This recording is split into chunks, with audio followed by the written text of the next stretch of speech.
Very nice. A warm welcome to all of you watching Bangalore Business Literature Festival today. This is day 3 of the 8th edition of the fest, which we fondly call BBLF. I'm happy to welcome you here.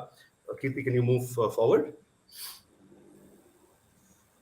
BBLF, like I said, is in its 8th edition, and our title sponsor is ICFI Business School.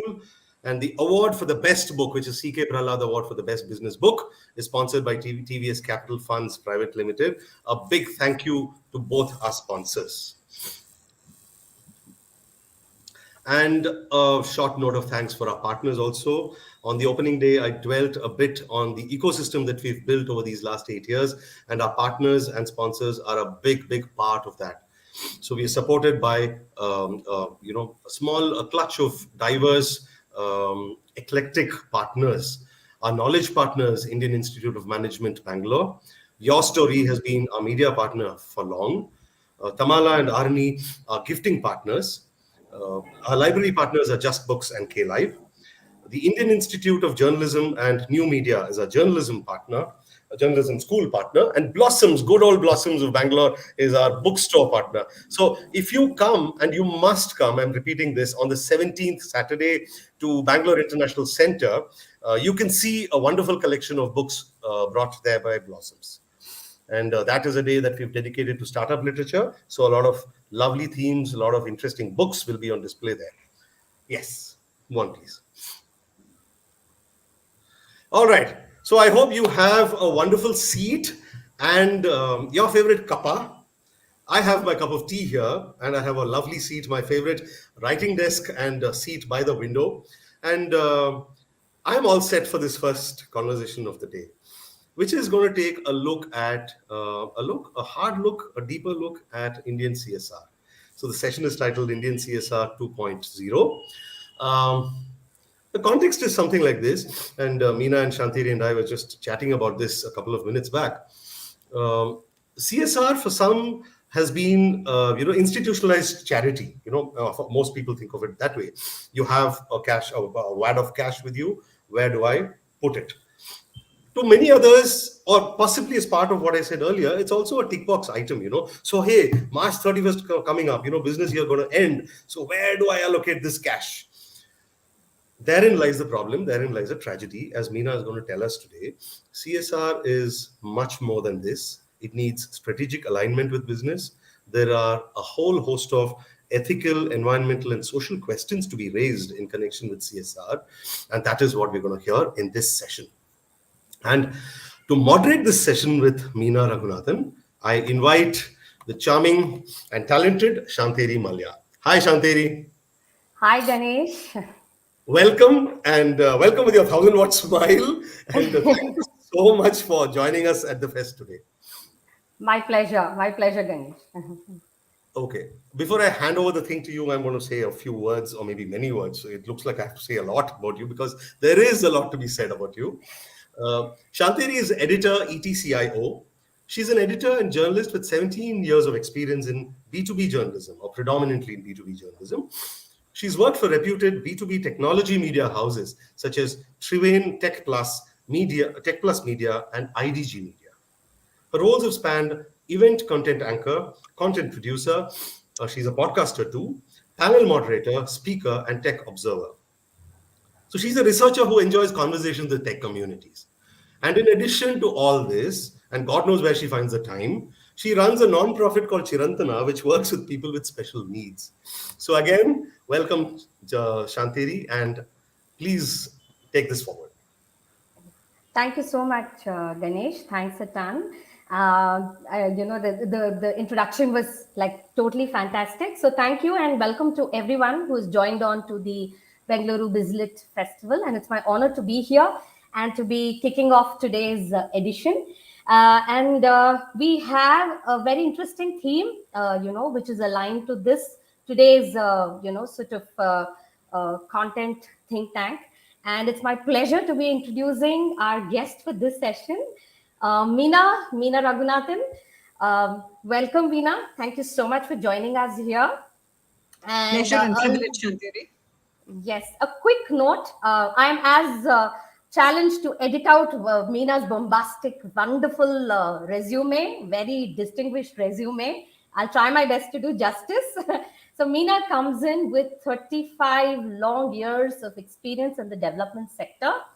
First, as part of the Center of Environment Education, an NGO, which was a designated the Center of Excellence under the Ministry of the Environment and Forest, Government of India. And eventually, she started up and heading up a CSR for the GMR group with a focus on education, health, skill training, and livelihoods, rural, urban, and micro enterprise based. And she also chaired the Committee Against Sexual Harassment for the GMR group for quite some years. She was also involved in supporting the setup of Andhra Pradesh State Skills Development Corporation, which was conceived as a PPP entity, public private partnership entity. And she has authored several publications. I mean, she has several publications to her credit. And the latest, which is in the news now and which is going to be a sort of a prime part of the focus of this discussion, is going to be her latest book, which is titled, very aptly titled, Doing Good, Navigating the CSR Maze. And I think Meena is aptly poised to sort of spearhead authoring such a book with her vast years of experience in CSR and in the development sectors. And of course, she also very interestingly sort of runs a blog which has got a very interesting title, and we'll come to that later. The title is millennialmatriarchs.com. So, Meena, more questions to come in on that. On that note, warm welcome, Meena, and let's jump right into the discussion. So, my opening question to you would be plain and simple around the book. So there is a very interesting tagline that the book has, So it's titled Navigating the CSR Maze. So what were you thinking when you actually use this tagline? And what does it personally mean to you, having been in this space for 3.5 decades and odd, having done various things in various sectors? So all yours. So please go right ahead and set the context for us. Yeah, thanks, Shanteri. Doing Good was an easy enough title, but I added the tagline Navigating the CSR Maze in India because truly CSR is a maze. CSR in itself is a maze internationally, both at a conceptual level. I mean, there is no clear definition of CSR that everybody accepts. To the extent that some people say that it is so variously defined a term that it actually carries no meaning at all. So everybody interprets it in their own way. And in India, what has happened is because of the law, the operationalization of CSR is a maze. To most corporates, CSR has become a scary word, especially as March 31st approaches. Because have you spent up to that last pie? Because even if you default by say 10 rupees or 100 rupees, you may get a notice. If you spend less than there's a particular way of calculating how much a corporation has to spend. And if you spend less, or have you selected the right partner? Have you got your CSR minutes right? And is your reporting absolutely on the dot? Are you doing it right? There are so many tick boxes that it is a maze to work your way through it, and you will see quite a lot of anxiety within corporations about this thing. So first of all, what is CSR itself is confused. The law in India has reduced it, I would say, to spending 2% on some social costs out of a list of social causes that is given. So I would say the concept itself is distorted because being socially responsible is not about spending something on a cause. It's something much deeper, as Ganesh said in the introduction. And maybe we will go into that later. But both conceptually and operationally, it is indeed a maze in India. And what complicates it further is that the law that we have, the rules keep changing every now and then. So everybody is like running in a race through the maze to kind of reach safely on March 31st without fearing a notice. Sure, absolutely. So, I mean, we were just kind of having this discussion about letter, spirit, and intent, and you kind of aptly summed up the fact that, I mean, great opening to the discussion. It's all about, what is it? Is it all about ticking off that box that, I have done this vis-a-vis, okay, I'm anyways going to be do it, but am I going to make the right difference and the right impact? So that leads me to my very next question to you.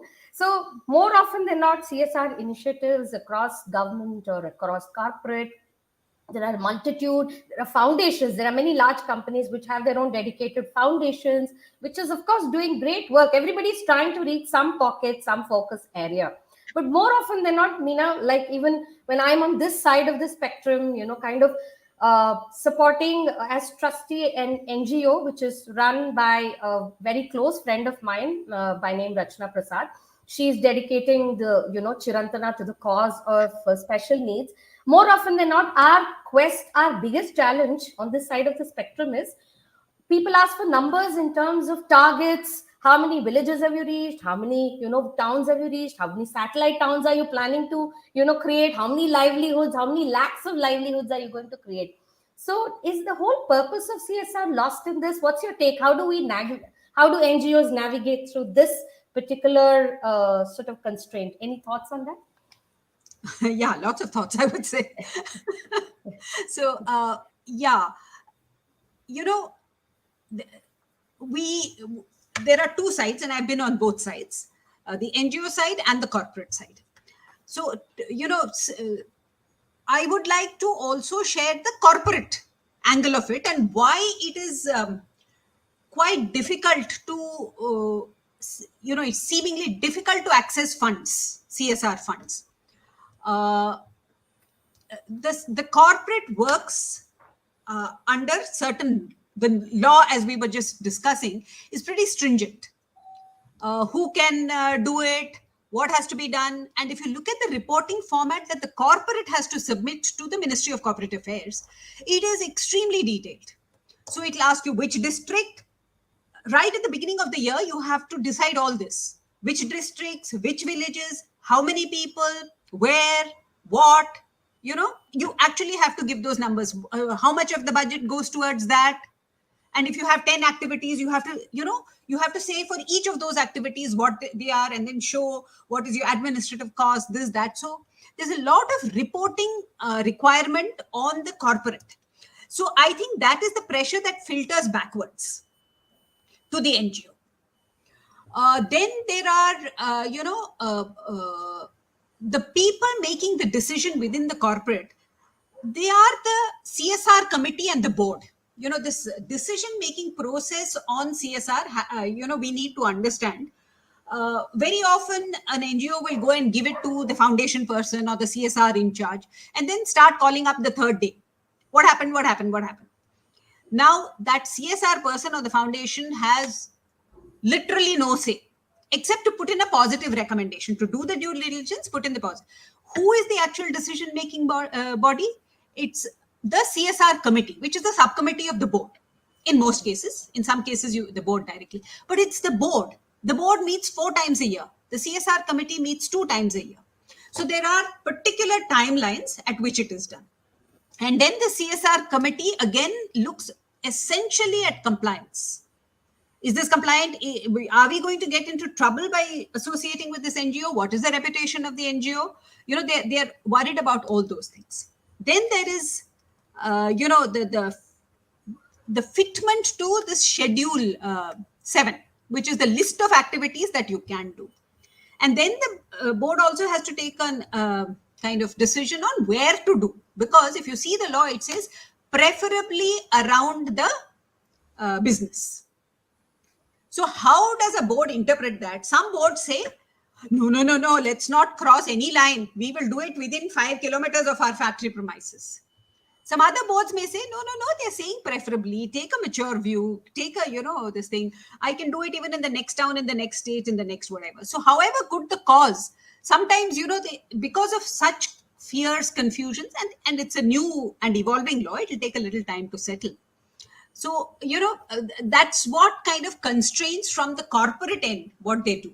And I'd also like to make the point that when you talk about CSR, it's really one must take into account materiality. Materiality meaning what harm is the business doing to society and environment, and the CSR must in some way be linked to that, right? So I can devote some of my funds, or some kind of companies like IT companies typically do not have this kind of issue as far as supporting social causes. But if you went into say a power plant which is taken land from the local communities, which has which is perceived to be polluting, so there they have to do a different set of activities, which however good that orphanage or old age home or special school in their premises or in their vicinity might be, their priority will be, let me see what to do about the livelihoods, about the people I have displaced. Correct. So it's a complex set of factors that comes into granting an NGO proposal. It's a long and complex process. But I would say IT companies are, they don't seemingly do harm to the environment or to society. They're perceived as being the good guys. So they have a little more leeway, I feel, than an infrastructure company, a mining company, some of those. The traditional brick and mortar companies, Yeah. which, yeah.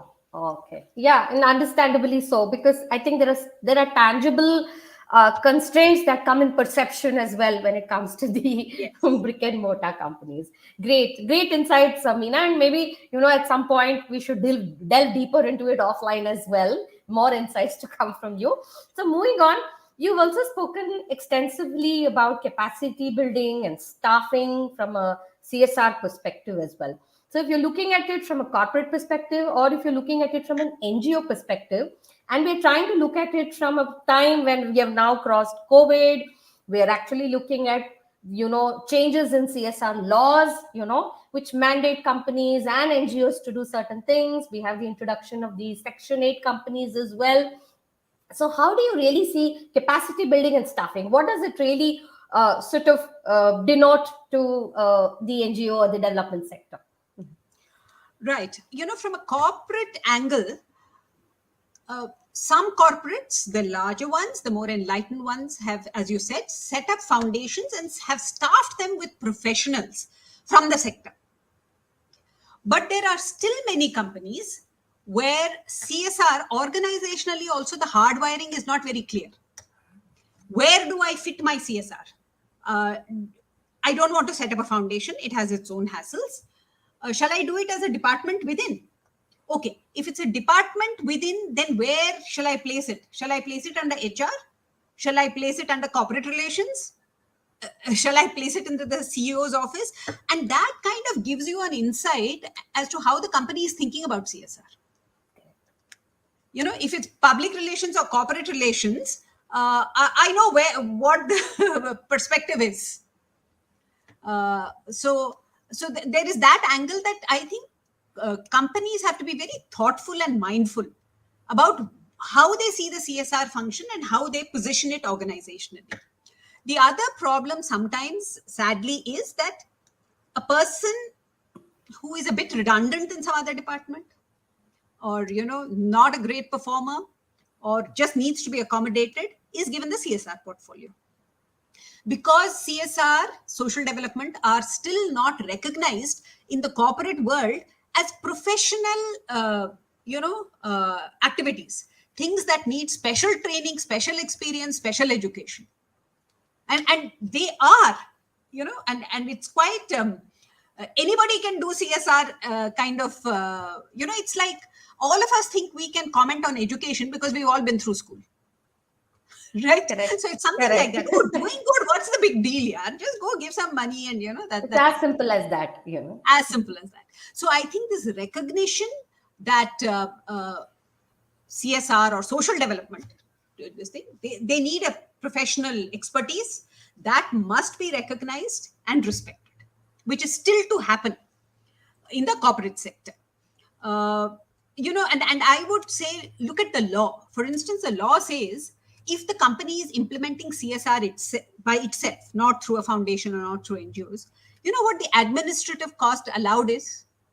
5%, including staff salaries. So what level of staffing are you thinking about?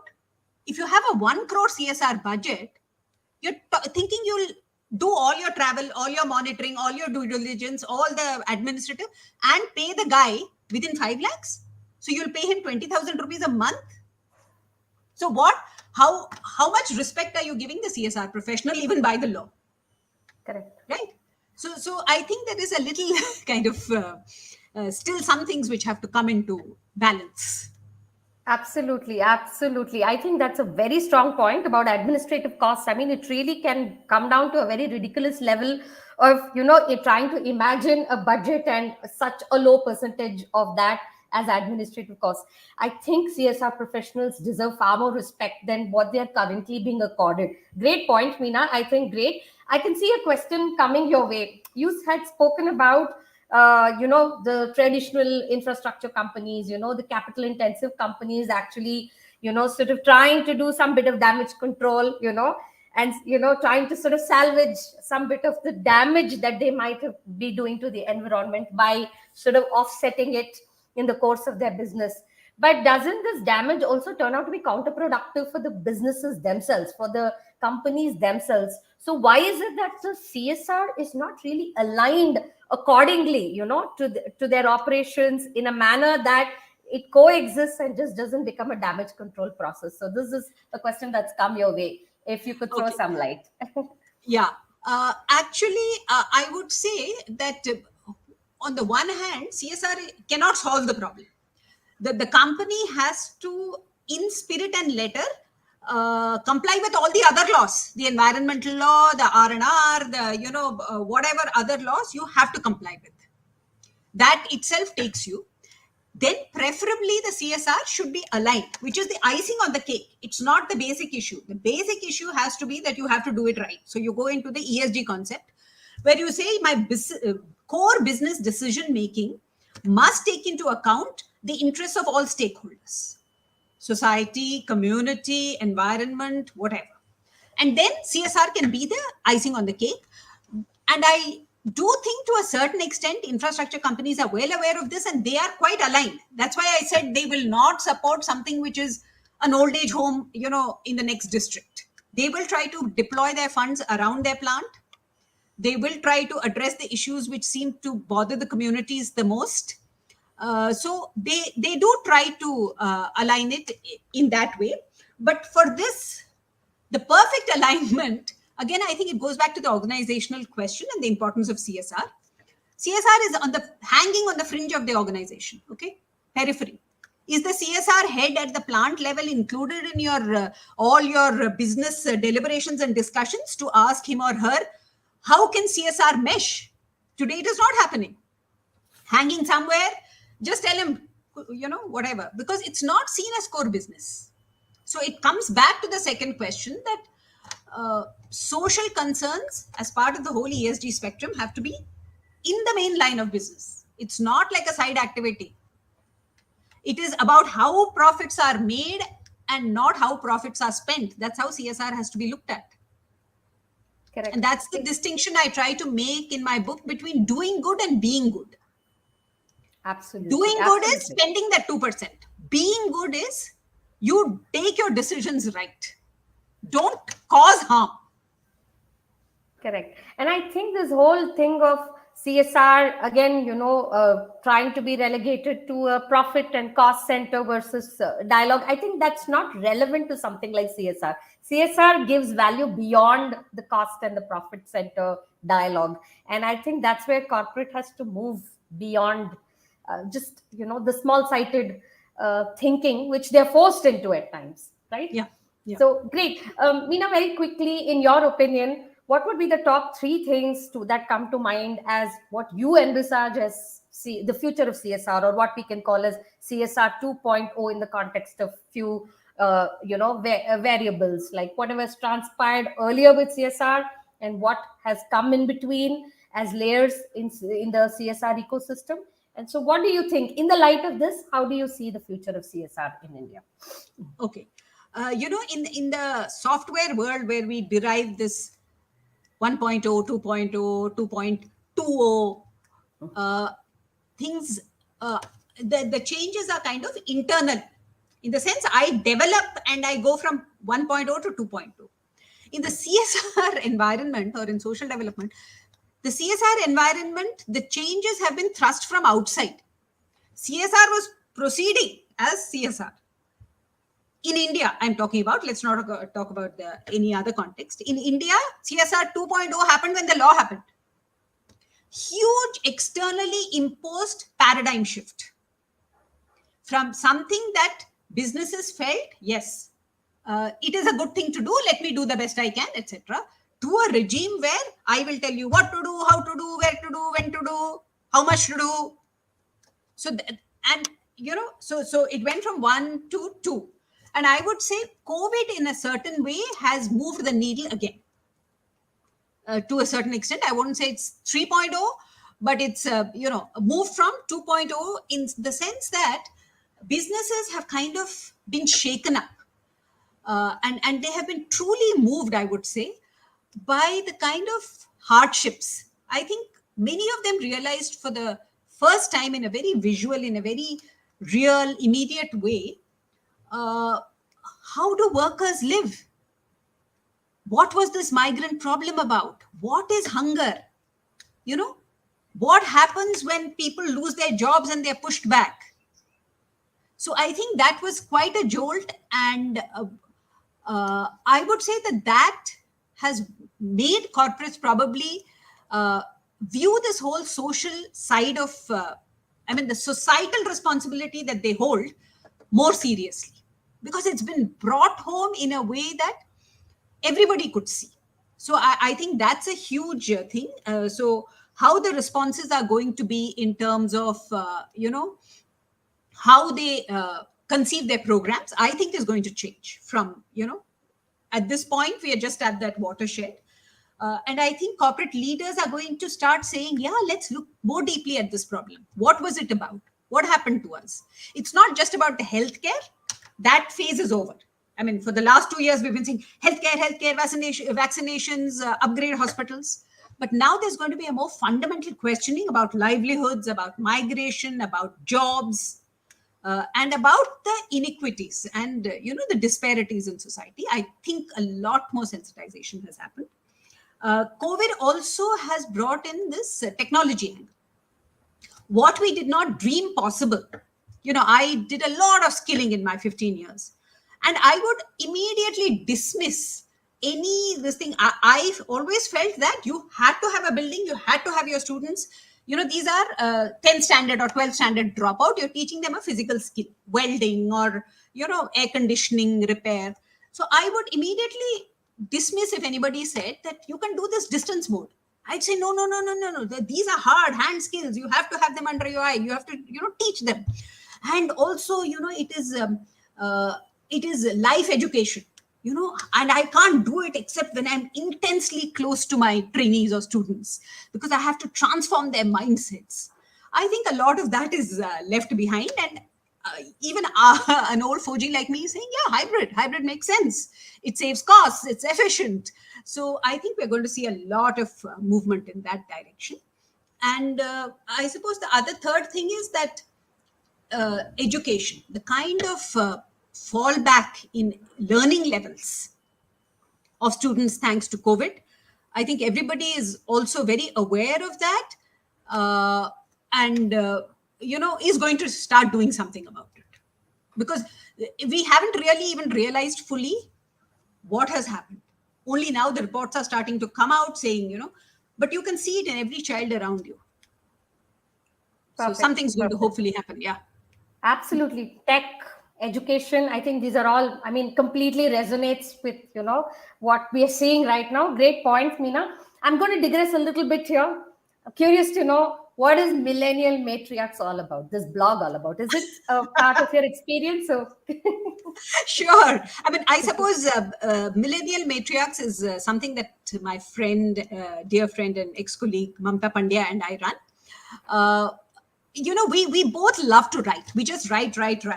Uh, but we found that if you do not have a deadline or a discipline, you don't write. So we started this blog essentially for ourselves, to give ourselves the discipline of writing. So my piece must be up before 9:30 on a Tuesday. Her piece must be up on a Thursday. And we, in the last 4.5 years, we haven't missed a single week, whether we are traveling, whether we are sick, whatever. So it's the discipline. Why millennial matriarchs? I've spent most of my life mentoring and coaching and generally being bossy for a lot of young people in my organization, scolding and molding them. I think that is my given duty in life. So, as you retire, you don't have a band of young people whom you can scold and mold directly. So this became like a surrogate way of doing that. And it's just fun. It's been wonderful learning, because every week I'm thinking, what do I write about next week? What do I write about next week? And then ideas start to come, and then something catches your fancy, and you do a little research. So it's absolutely lovely. Great. And that's what actually helped me write my book also. It helped you stay, in the midst, in the thick of writing. Great. Yeah. So I was quite curious to understand about, millennial matriarchs. So great insights, Meena. I think it was lovely. I mean, we just got like a overview of, things in the CSR space. I'm very sure a lot of people in the audience are going to connect with you at some point, have these interesting offline discussions, because your book is amazingly detailed. And I think Kiran Karnik has done great justice in kind of summing up the fact that there are a lot of research has gone into it. I mean, your personal experiences, as well as the work you have done in the CSR development sector. So great. Thank you so much for your time. Thank you for giving us this overview. I think I will connect with you personally and stay in touch. Thanks a lot for joining us in this session of the Bangalore BizLit Fest. Thanks so much. Thank Thank you, you, Shantini. It was a very stimulating conversation. And so will I. I'm going to pursue her from now. I'm not going to let go. I have a lot to talk to you about, ask you about. And the thing about scolding and molding is amazing. Oh, that was my key takeaway from this session. Absolutely. And I think I'm going to join the ranks at some point of time in life, become a matriarch as well. Yes, I know. And if you had a few more minutes, Shantini, you could have asked her about her energy, right? Her source of energy, renewable energy, right? You got that. We have a session on energy today, later. Yeah, totally. But here we're talking about your energy, how you can be so enthusiastic, so passionate, and find time for your blog. And 3.5 years and not missing one edition of that blog is super. Absolutely. We're really very proud of Consistency, it. energy. Yeah, totally. And a myriad of topics. I was just going through your blog.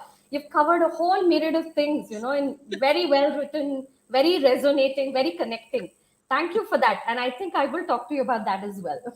Thank you. Thank you, Look both forward of to you. all- Thanks, Shanteri. Thanks for those lovely, insightful questions, probing questions that brought out insightful answers from Meena. Thanks a lot. Wonderful session. I think 2 points that stayed with me are A, that COVID has shifted really in a very deep humanitarian, real sense, in a visceral sense, shifted the way businesses will now look at people, their livelihoods, their living conditions, working conditions, etc. That's one. And the other thing is about what you said in terms of mitigating the damage that businesses cause through their operations, and that the first focus should be in aligning CSR with this rather than looking at some objective. There are causes and causes in the world. So it really makes sense to create as much of a benign circle as possible, right? To whatever extent. Thank you so much. Shanteri, thanks a lot. Thank you, Ganesh.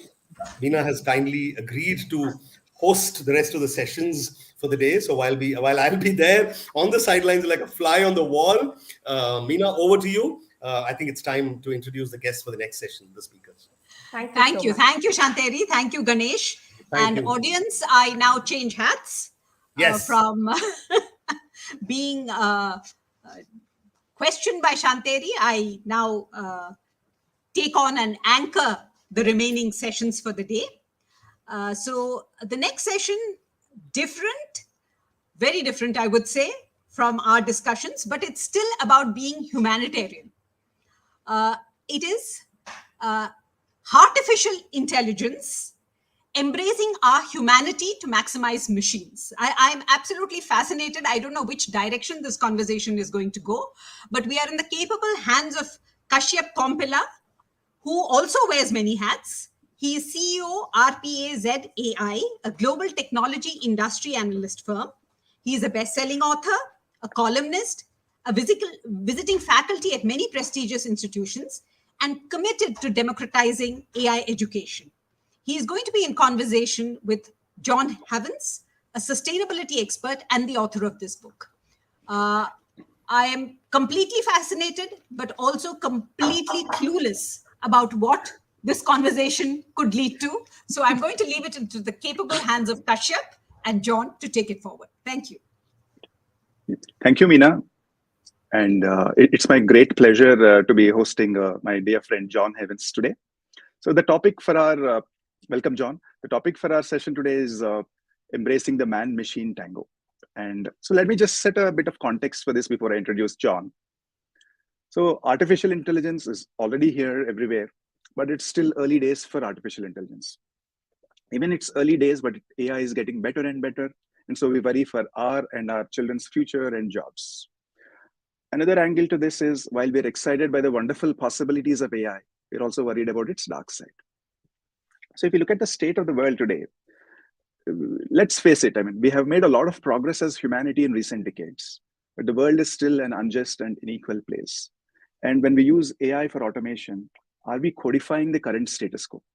So there is lots to unpack, and there is nobody better to discuss these issues than John Havens. So John is like author of 3 books, at least, that I'm aware of. But most recently, he's been the author of Artificial Intelligence. But to call John an author is to sort of do a lot of injustice to him because John wears multiple hats.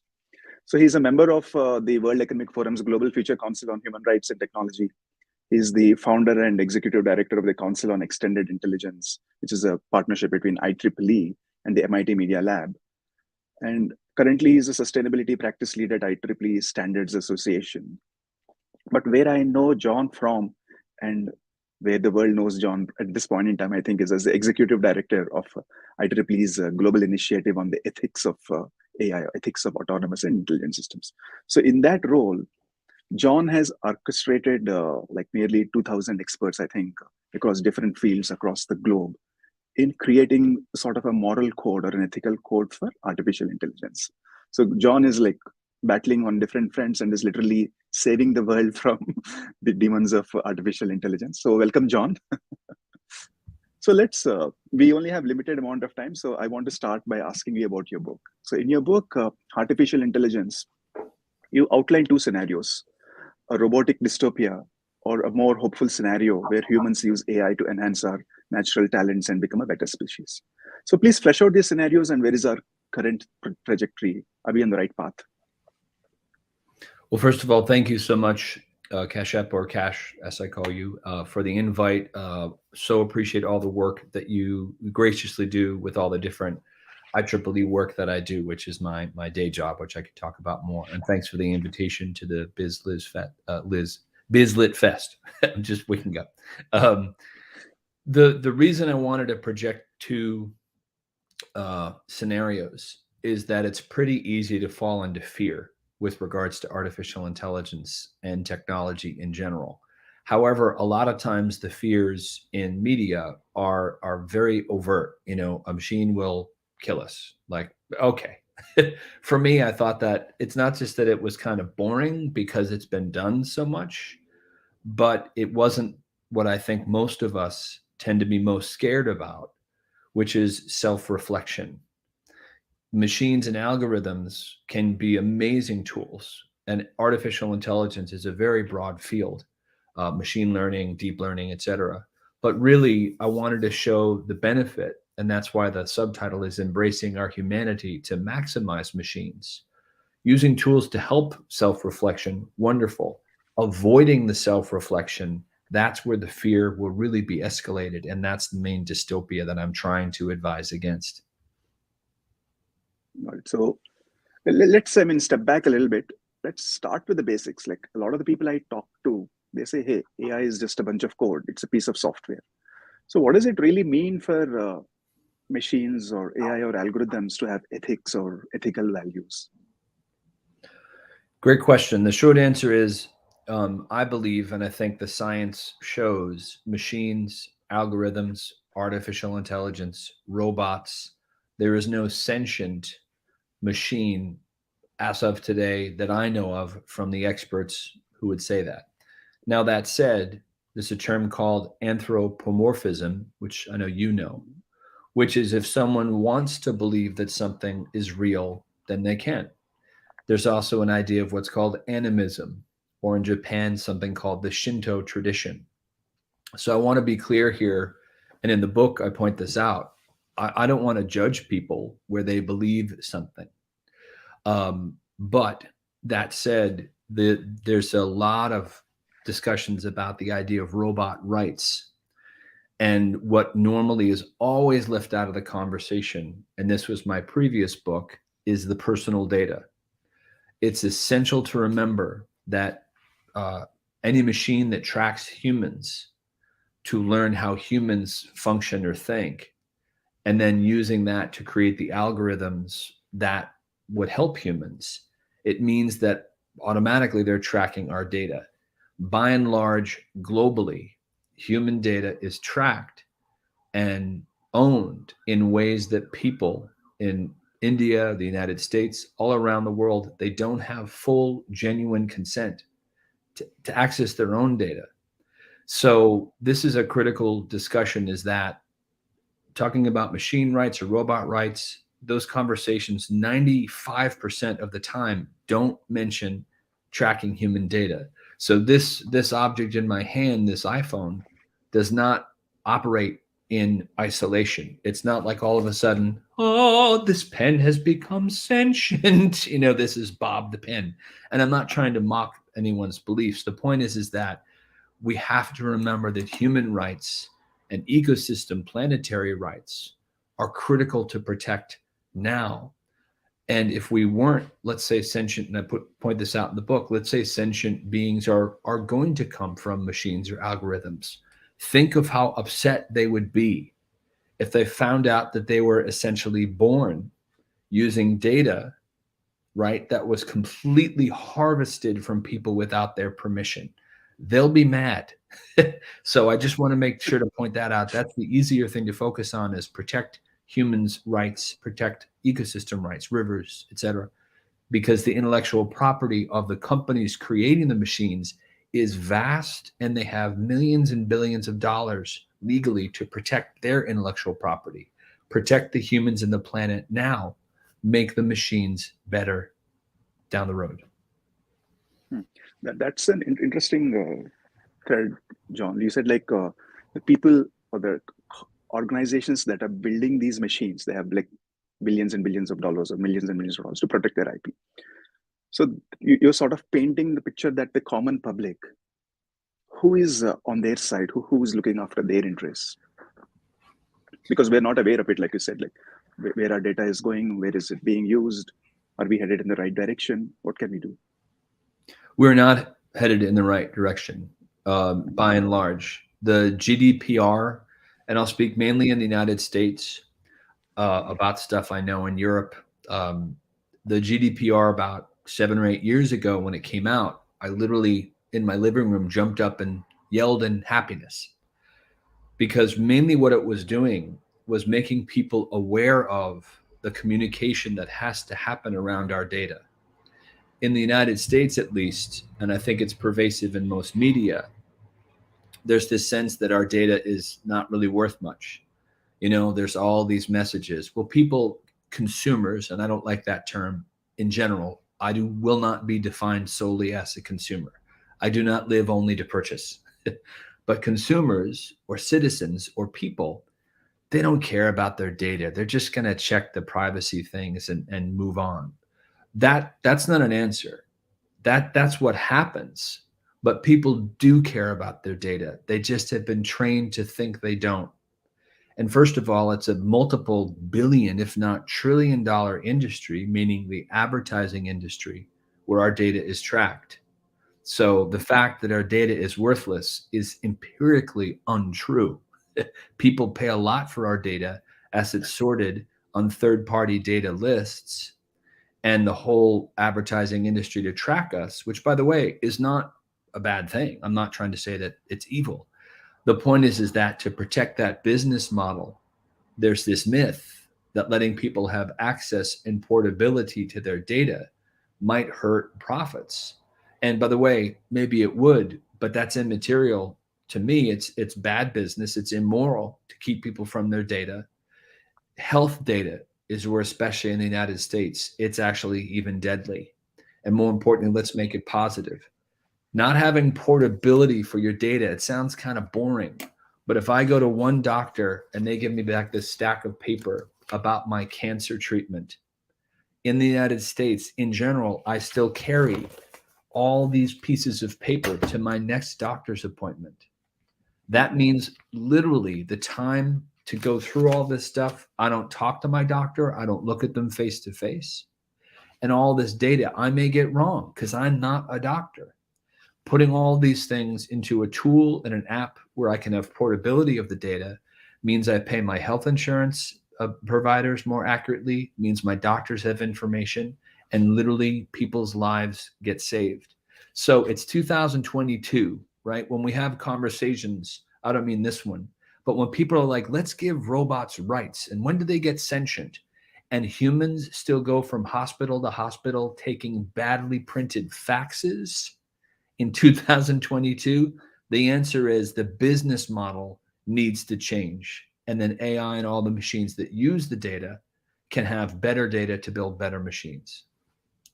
That makes a lot of sense. I mean, I think you call out a need for course correction. So we'll come to that course correction solutions in a bit.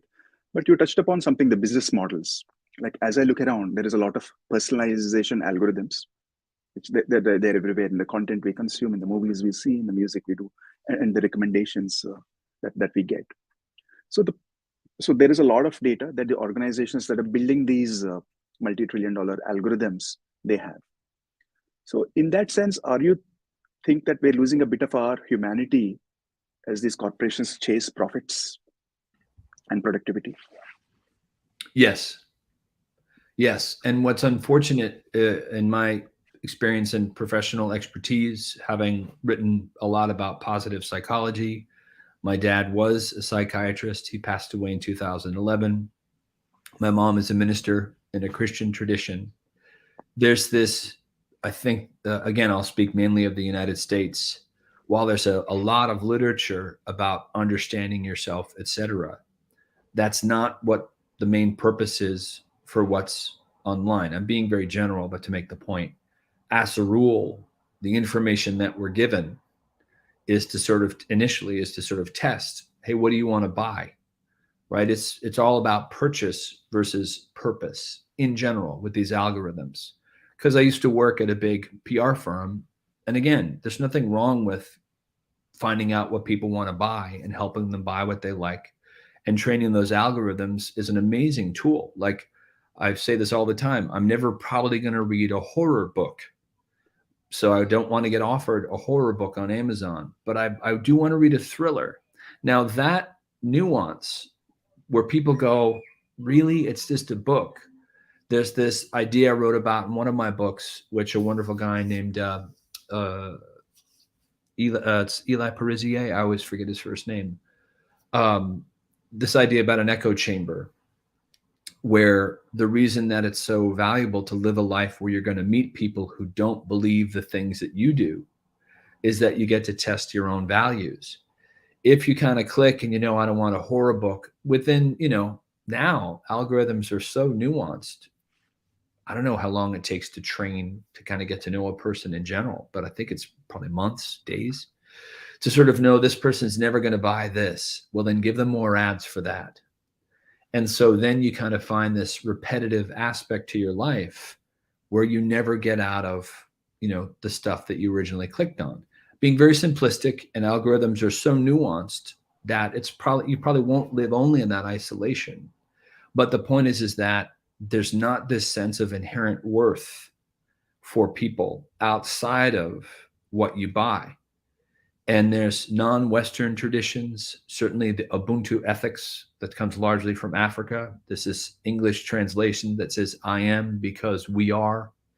And in the United States and around the world, whether it's a faith-based tradition or a community organization like Kiwanis Club or what have you, if you are in a community that says you have worth, no matter how much money you make or the job that you have, the entire sort of aspect of who we are and the algorithms that drive our life, as it were, literal algorithms, or just how we choose to live our lives, becomes completely different.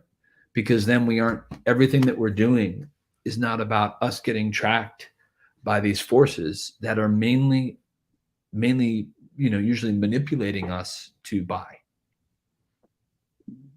Makes sense. I think this notion of echo chambers is like very powerful, because the algorithms define your reality, and then you become like locked into those echo chambers and never really sort of get out of it. But I mean, this has become a little dark. So let's talk about some hope and positive things. What are some examples of responsible AI or ethical AI that you can offer and say these are good examples? These are some things that we should emulate. And before you that, I mean, here is a request to the audiences. So I'm keeping an eye on any questions that you will ask. So please put them into the chat box.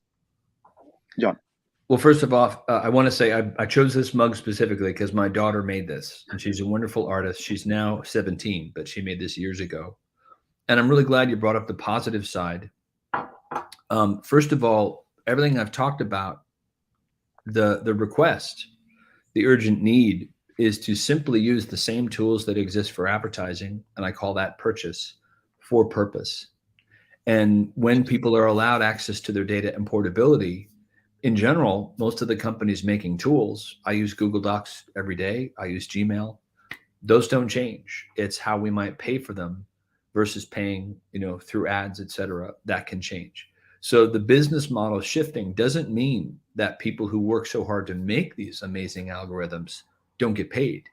It just means that there's this opportunity to kind of, if you've seen The Wizard of Oz, pull back the curtain and let us all have more of a invitation to really look at our own lives.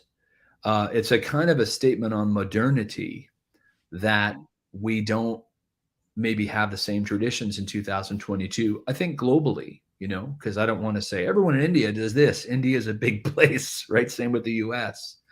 But some positive uses of artificial intelligence.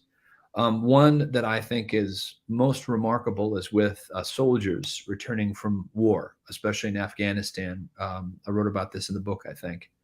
There's this need, apparently, and I greatly honor soldiers in any part of the world, although I'm very much anti-war. But for those who protect us, I deeply appreciate what they do. And coming back from those violent situations where PTSD is a big deal, using artificial intelligence chatbots, there's a lot of evidence showing that therapy can be greatly increased when someone knows that they're talking to a machine or an algorithm, but they kind of go to that place of anthropomorphism where they feel like they're talking to a person. But apparently the soldiers can kind of get out this most horrible stuff that apparently a lot of times they feel embarrassed or ashamed to talk about to a person. And here I think this is a fabulous example of when the machine and the human can be so useful, is that someone can say, almost like going to a Catholic confessional or what have you, they can get the stuff out therapeutically they need to. However, the next step for these soldiers is then to talk to a human therapist where they know they're talking to a human. So I bring this up because there's such a need for mental health resources around the world. And mental health is now at a pandemic level, meaning negative mental health. These types of tools are fantastic. Similarly, in Japan, where robots, the actual morphology or how they look is a big deal, the culture, whether it's through gaming or just in general, or animism, robots, especially as companions, apparently culturally are much more accepted than in the United States and other places. And I have a chapter of this in my book where I have a fictional vignette where my son comes in the room and we talk. and I wrote about myself being like 75 and in a senior assisted living home. And I'm talking with my son, and then realize he's a robot copy of my son. And in the vignette, I get very upset. Like, why did my son send his copy? And the robot's like, hey, don't blame the messenger. Your son told me to come. And I wrote that because as the robot leaves and is sort of like, okay, I get it, I tell the robot, hey, make sure to come back and visit me next week. Now, I say that because for me personally, if I was going to be alone the rest of my life and I only had a copy of my son or a copy of someone to talk to, I probably would want that. And so that's what I bring up some other good examples of. Companion robots are offering some wonderful assistance because people will talk to them in ways they won't talk to a machine. So that's very interesting, John, because when we think about the future of jobs, what robots will do, what humans will do better, etc. So the one thing that stands out as uniquely human is this empathy. But the kind of things that you describe are really situations where we're using robots as caregivers, as robots empathizing or doing counseling therapy, etc. So that's an interesting nuance that hadn't occurred to me, that it's not just like humans you need to work in those scenarios. So we're sort of running out of time, but I want to pick your brains on two things. One is there are two stakeholders, like we talked about the business model, the organizations, etc. But beyond that, there are two stakeholders. One is the people, the developers, the practitioners who are actually building the AI solutions for us, and the general public. And for the majority of the general public, it depends on country to country, but in general, the general public is hopeful towards AI. They may not exactly be aware of the dark side because the press really talks only about the positive innovations mostly, in my experience at least. So tell us about what are the tools that are available to practitioners to implement ethical AI or good AI for good, and what is it that general public can do to bring forth more AI for good applications? A great question. I think, first of all, I know what you mean when you say, because of your expertise, AI for good. For the general public, remember that artificial intelligence can be a very simple machine learning tool, which is the equivalent of having like 10 people read through 1,000 documents and find every time the word horse is written, or deep learning, which is like a massive algorithm that sort of teaches its own the code to write its own algorithm and becomes what's called black box, where you don't really understand. The people that create it and write the algorithms won't necessarily understand all the outcomes, right? So this is not to be negative towards that mindset, but to remember there's dark, like someone creating a machine to do something negative or cause harm. And then there's also just what, responsible means, which for me means if you build a machine or an algorithm and you're like, we're not really sure what it's going to do, then that's not responsible. Maybe if you tell someone, the person who buys it, we don't know the outcome. But so that whole kind of, I consider that a form of obfuscation, meaning developers saying, this is how cool this is, it's going to do X, Y, and Z, but we don't know about these other things. Then, keep testing. Like, I'm not saying don't do it, but that'd be like saying we're going to produce a car where we're pretty sure 90% of the time when you go over 60 miles an hour, you're safe, but the other 10%, we're not sure. Well, you wouldn't get to sell it. There's this aspect of certain types of AI that it's just a young science, but there's so much, media about it that a lot of, again, one thing I like about a lot of the practitioners who are most responsible is they're like, oh, hold on, we can talk about sentience, but let's just make sure we can have a machine look at 10 million pictures of people and then not say that people who have dark skin all of a sudden randomly look like a gorilla, because that's what a recent algorithm did. So brute force algorithms, etc. Anyway, back to your question. What the general public, I think, needs to do mainly is, and I say embracing our humanity to maximize machines, is recognize that there's this, kind of temptation. I certainly have it to automate aspects of our lives. Our calendar, for instance, it's hard to make decisions about your day. Okay. But my previous book, I also talked a lot about the quantified self movement. Will you track all that you do? And I realize I should wind up. So I'll just say this. As we move forward with machines and AI, which are already doing so much to help people and the planet, it's a wonderful time for humanity, all of us, whatever our traditions are, to say, if I have worth and others have worth, machines are great, but and AI is great. But for AI for good, we have to define what good means for ourselves. Someone saying, hey, here's this machine that's for good. Well, how do you know it's for good? How do you know how to test your own values? And in the book, I talk a lot about positive psychiatry with tools like meditation, altruism, as you mentioned. There are things that as humans that also make us conscious. This is the big discussion, are machines conscious? Well, that's also about things like faith. And faith, there's formal faith traditions, Islam, Judaism, Christianity. And then there's, I call them faith-based traditions in the sense of where people get together and they all meditate together, even if they don't all worship Allah or Jesus. These things that right now we know make us inherently human, whether or not they can be replicated or whether or not someone believes that the machine is now a person. The one main message in the book is, let's not just give our humanity away or let it be taken from us, where it's not about someone doing something illegal or immoral, but that it's just easy to be like, I'll let the machine do that. We have a need, especially with kids. And I'll say this in my closing again, as a parent, all people, this is my personal belief, have worth. You're born, you have worth. Sadly, most people, because of our mental health crisis, are not told enough that they have worth. And getting ads for stuff, okay, momentary happiness, it's called hedonic happiness. I get it, that dopamine hit of buying something, that's cool, in its place. But that deeper sense of family, of tradition, of faith, that can make us human with that empathy, why would we ever trade that to give away completely?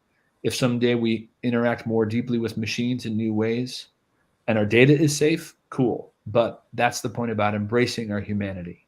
We have worth.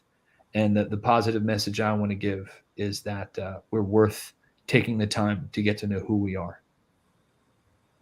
That's a very powerful message, John. And to say artificial, now I know what you mean, why you put artificial in the title. And by the way, that's a great title, because anybody who looks at artificial intelligence always goes, oh, wow, artificial intelligence. That's a title that makes people want to pick up the book. So thank you so much, John. And Meena, did you want to have any questions for John? Or I don't see any on my screen. Do you, Kashyap? Yes, I have one question. This is about the jobs that machine will take, etc. So I want to sort of ask a broader question, because our topic is man-machine tango. So render unto Caesars what Caesars, and render unto God what's God's. So what should be done by machines, and what should we be doing? Oh, easy question to answer in 1 minute or so.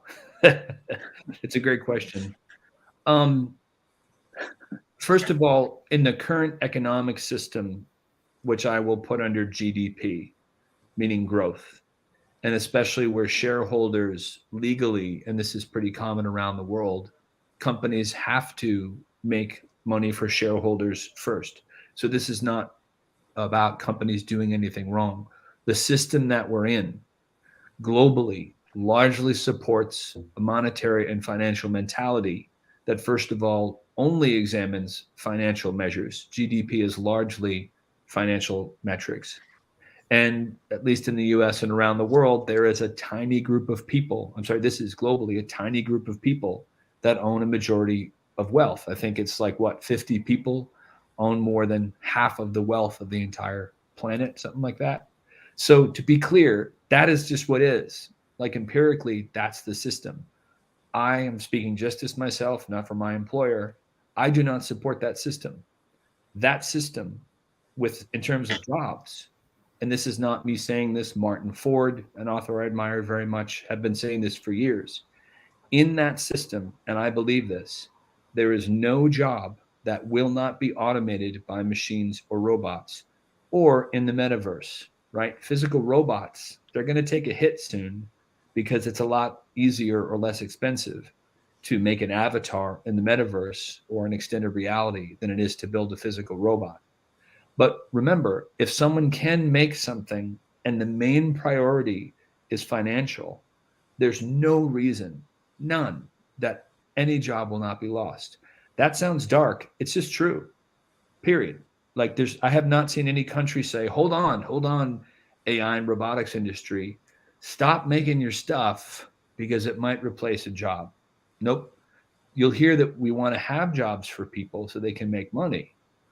Now, I'm reversing this now as a positive message to say, if the first metrics of success for society are, can we keep our planet safe? So for the next 40, 50, 100, 200 years, our people, all of them, have access to a safe and healthy planet. Then jobs, that question becomes wonderful because people getting hired for green jobs. There will be a cap when the priority is that people's well-being is prioritized. Then you either have to pay them through some kind of, wage or make sure they have enough food. And they also need purpose for a job that makes sense to them. So anyway, long answer, except to say, all jobs are going to be automated, period. I'm happy to have that argument with someone in the current system because no one's stopping them otherwise. So the wonderful opportunity there is to say, put the planet and people first, and then the profits will still come when those are accounted for first. Fantastic. Thank you, John, for Indeed. putting the metaphysics in the metaverse. So thank you, and I hope you will come back next year and talk about the sustainability. So have a Thank you, John. Thank you, Kashyap. That was amazing. And surprisingly, I found it linked to the previous session because it's all about business being responsible towards society in some way or the other. So great. Thank you so much. Bye-bye. Thank you. Thank you. We are ready now to move on to the third conversation for the day, which is about the future of money. It's going to be a fascinating conversation and one I think more of us will understand than the AI, which is a little more esoteric. We have with us Ishwar Prasad, who is the author of The Future of Money, How the Digital Revolution is Transforming Currencies and Finance. And to talk to him is Shankar P., editor, Knowledge at Wharton, and former resident editor at the Times. Shankar writes research-based business articles and is leading business thought. So I think a very appropriate person to discuss with Ishwar Prasad on the future of money. Over to you, Shankar. Thank you so much, Meena, and thank you, Ishwar, for making it to this event at such an hour. I'm sure you already well into your day, but it's very early there in New York, right? Or is it? I'm in Ithaca, New York, and yes, the Ithaca, day yes. is well along. It's 8:30, but by this time I'm well along into my day. Thank you, Shankar. Thank you so much for agreeing to participate in this. Ishwar, let me introduce Ishwar Prasad, is the Tolani Senior Professor of Trade Policy and Professor of Economics at Cornell University. He's also a Senior Fellow at the Brookings Institution, where he is the New Century Chair in International Economics, and also a Research Associate at the National Bureau of Economic Research. These are all very, very big hats to wear. Before all this, he worked at the International Monetary Fund, where he headed the Financial Studies Division, and before that, the China Division. Now, we are here to talk about his latest book called The Future of Money, How the Digital Revolution is Transforming Currencies and Finance. He's got many other feathers in his cap, to use a cliche, but there's one I want to, at least two I'd like to point out. One is he is the creator of the Brookings Financial Times World Economy Index, something called Tiger, which is very innovative. And I don't know, I'm sure that has nothing to do with digital currency, but it would be fascinating to know how that that is about tracking indices for the global economic recovery. And I'm sure there's lots we can talk about that. And he also has written for all those publications that we all uh, we covered, like Financial Times, Foreign Policy, Harvard Business Review, New York Times, Wall Street Journal, Washington Post. So thanks so much, Ishwar, for making it here. In his book, very fascinating book, which I've been reading for the last 2 weeks or so, he talks about the evolution of money right from almost the beginning, and from the time we people used um, conch shells and cattle as currency, and then he takes you all the way up to tomorrow and beyond, where digital currency will become mainstream. He talks about what it means for central banks, what it means for international money and the banking system. And he also talks about what it means for, of course, ordinary consumers. And more important than uh, anything else is, in all these new technologies, he says, come with their share of risks. It's a double-edged sword, or there are risks that we have to uh, address. And yeah, we'll learn more about all that. So my first question to you, Ishwar, is, and feel free to take it in whichever direction you would like to take this. For all those people who are uninitiated when it comes to digital currency, uh, what are some of the biggest advantages or the benefits of digital currency for banks, for the common man, um, for central banks, and for the global financial system? So first of all, Shankar, thank you very much for having me on and for that very kind introduction. You did very good justice to my book and summarized the main messages very nicely. When one thinks about digital money, it's worth thinking about the different forms of digital money. In countries like China and India too, the use of cash has plummeted because we now use digital payments to conduct day-to-day transactions. And of course, a lot of transactions through the banking system were already digital. But it's the fact that basic retail transactions, including microtransactions, can be conducted through these digital forms of payment that I think is beginning to change things on the ground. Now, when one thinks about digital money, there are other forms that have, of course, started coming into the debate more recently.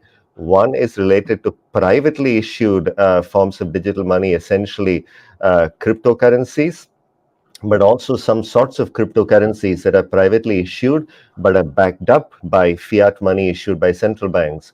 And then there is the notion of central banks themselves issuing digital forms of what they now issue as paper currency. So there is a plethora of forms that digital money can take. And there are certain advantages to having things being digital. We've already seen many of the benefits for consumers who don't have to lug around cash, who don't have to worry about loss or theft of cash. And the same holds true for small businesses who don't have to deal with making change, who don't have to deal with the many hassles of accounting for cash and so on. From the government's point of view, there are some advantages as well. You limit the use of money, especially central bank money, for illicit purposes, for drug trafficking, money laundering, and nefarious activities of that sort. And you pull a lot of economic activity out of the shadows. So in the US here, I might pay my gardener, my babysitter in cash, and that doesn't get recorded or get into the tax net. And for small transactions, this might not be a big deal. But as you start moving towards digital forms of payment, things become a lot more out into the open, which makes it easier to bring things into the tax net. But of course, that also has some implications. Anything digital ultimately leaves a trace. And for all the convenience, we might be giving up some aspects that we might care about, such as privacy, because ultimately anything digital is not going to be private. So there are many advantages to digital forms of money, especially in developing countries where you can use these to bring more people into the broader financial system. But there are a few disadvantages as well.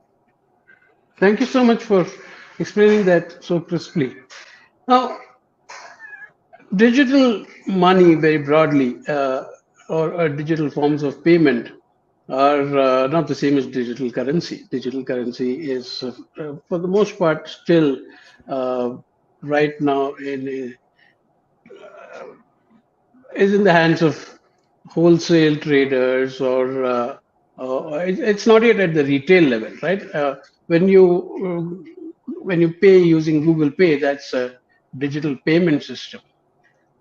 My question is, how much time would it be before we see digital currencies becoming mainstream? I mean, these forms of payment like Venmo or Google Pay or Apple Pay, I've made that transition in places like countries like India very easily from an all predominantly cash economy to now where even I saw a cartoon the other day where a beggar has a QR code instead of a begging ball.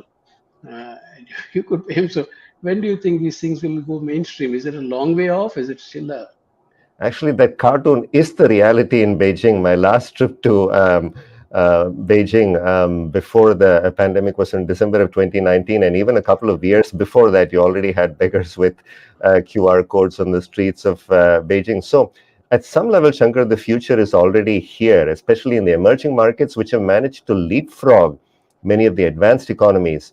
You're correct that one can use things like Google Pay, Apple Pay, and so on, but the important element there is that those need to be backed up or connected to a bank account or a credit card. So those don't broaden financial inclusion as much. So even in an advanced economy like the US, it turns out that about 5% of households are unbanked or underbanked, so they don't have easy access to digital forms of payment. I think China and India are far ahead in terms of making these micro payments easily available. You've drawn a very important distinction between digital forms of payment and digital currencies.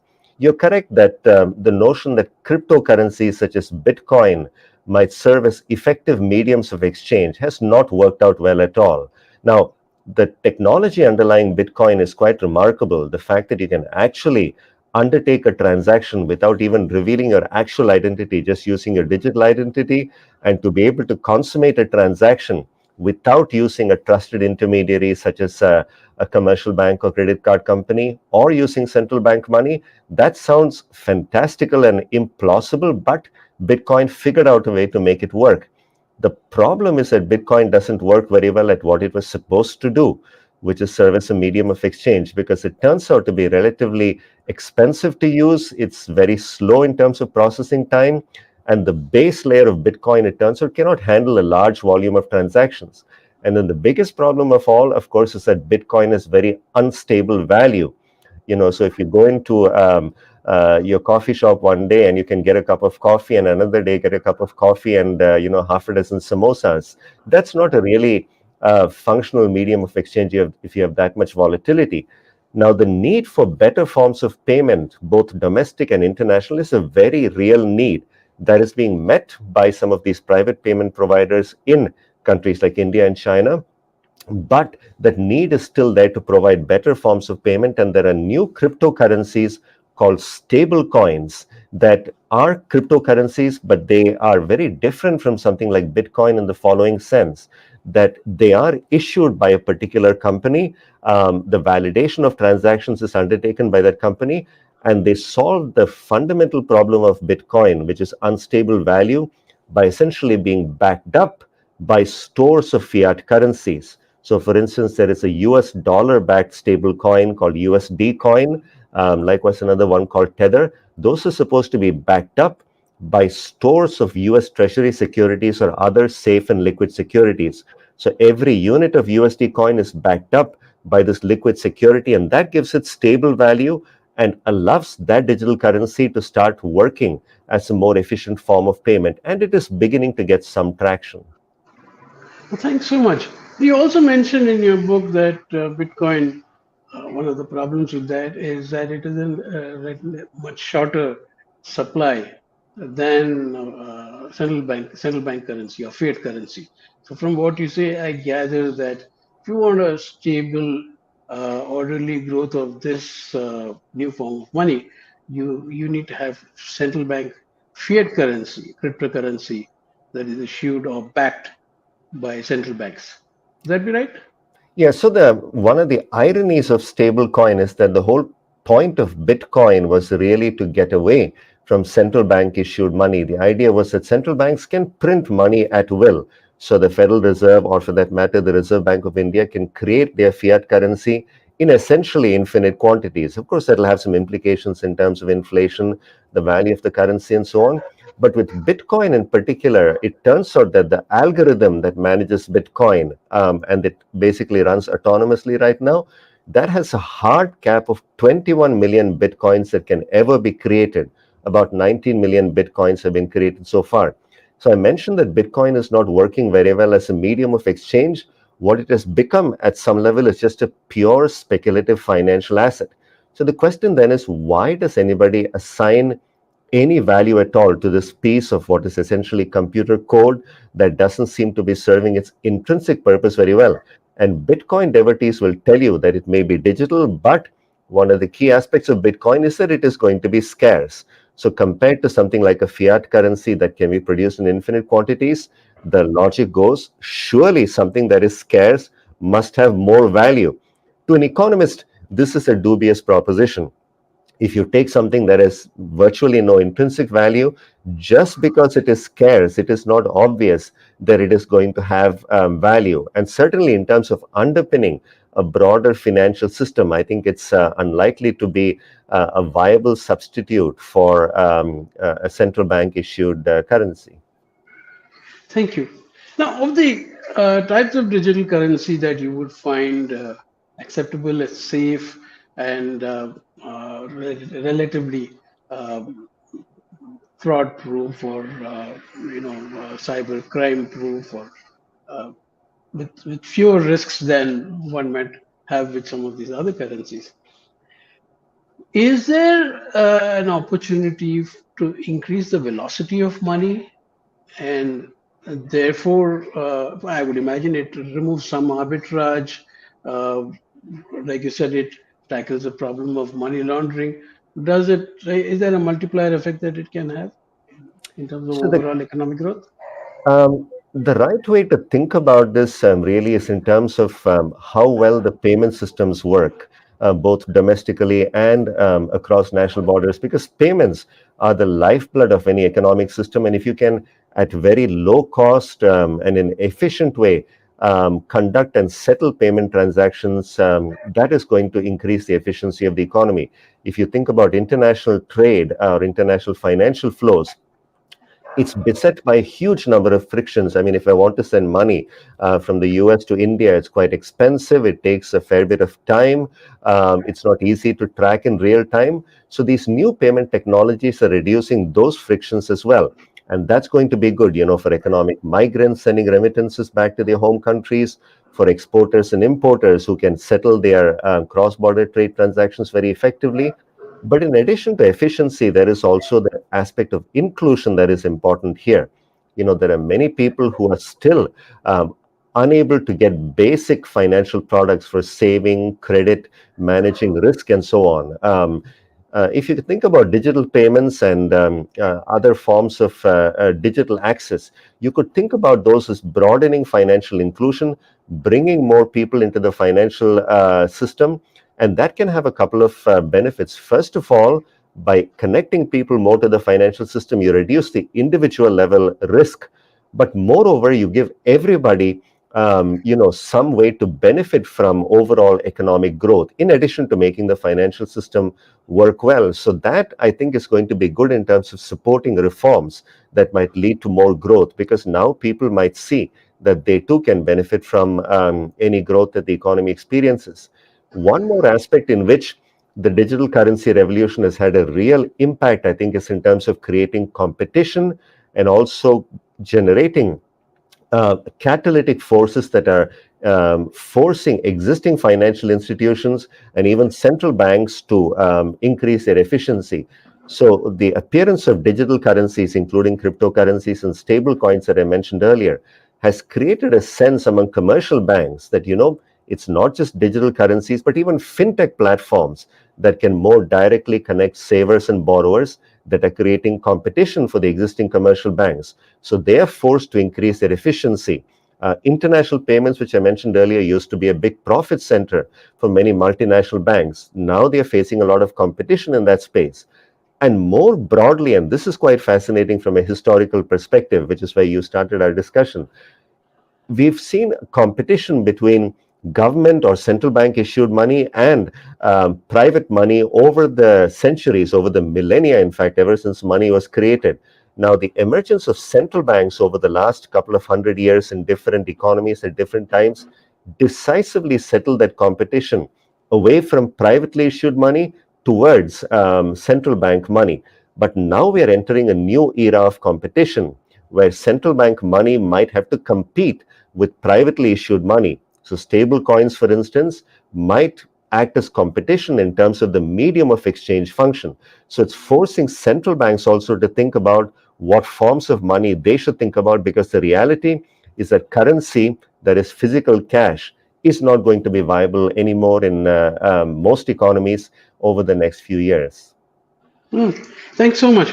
Now, in India, the Reserve Bank of India has already announced that sometime this year they're going to introduce uh, their own cryptocurrency, and but it will have limitations. It would be available only for use in wholesale and some retail activities, but not. It won't be mainstream as yet.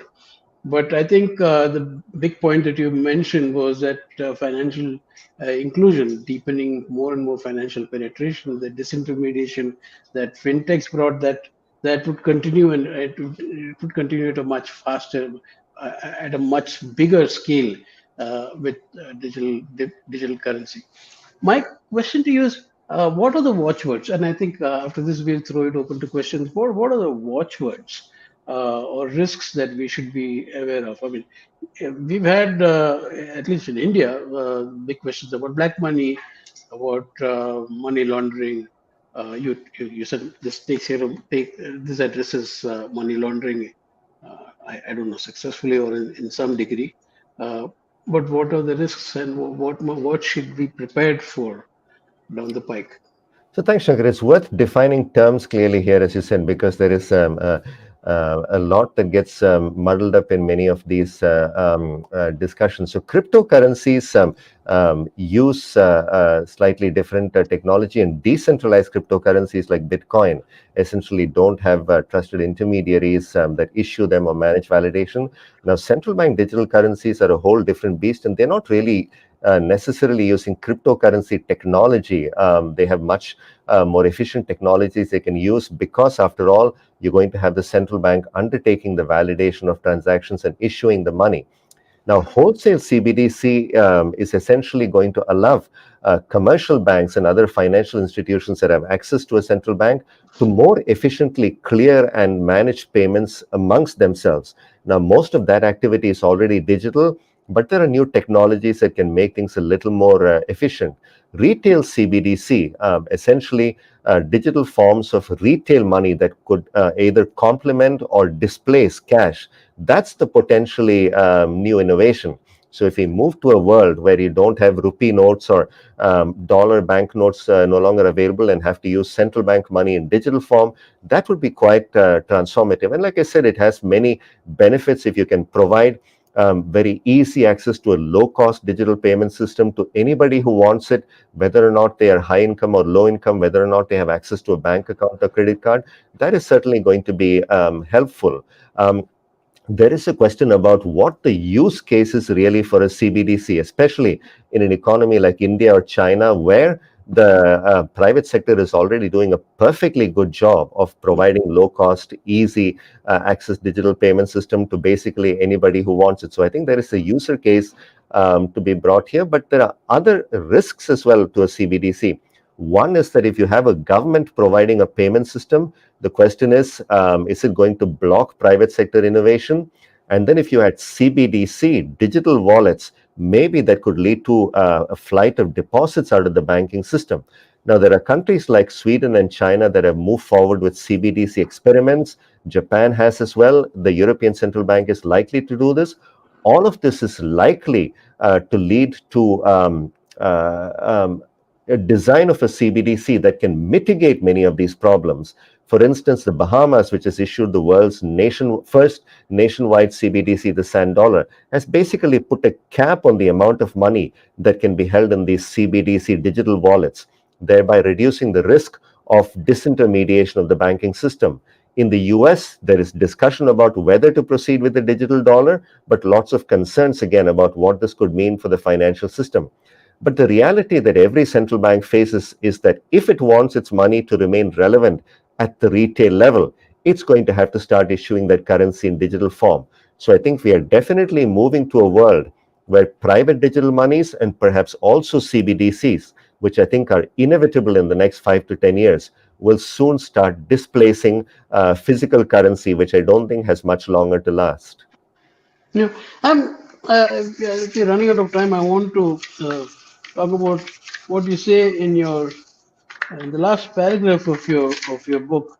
Let me find that. I think you talk about how uh,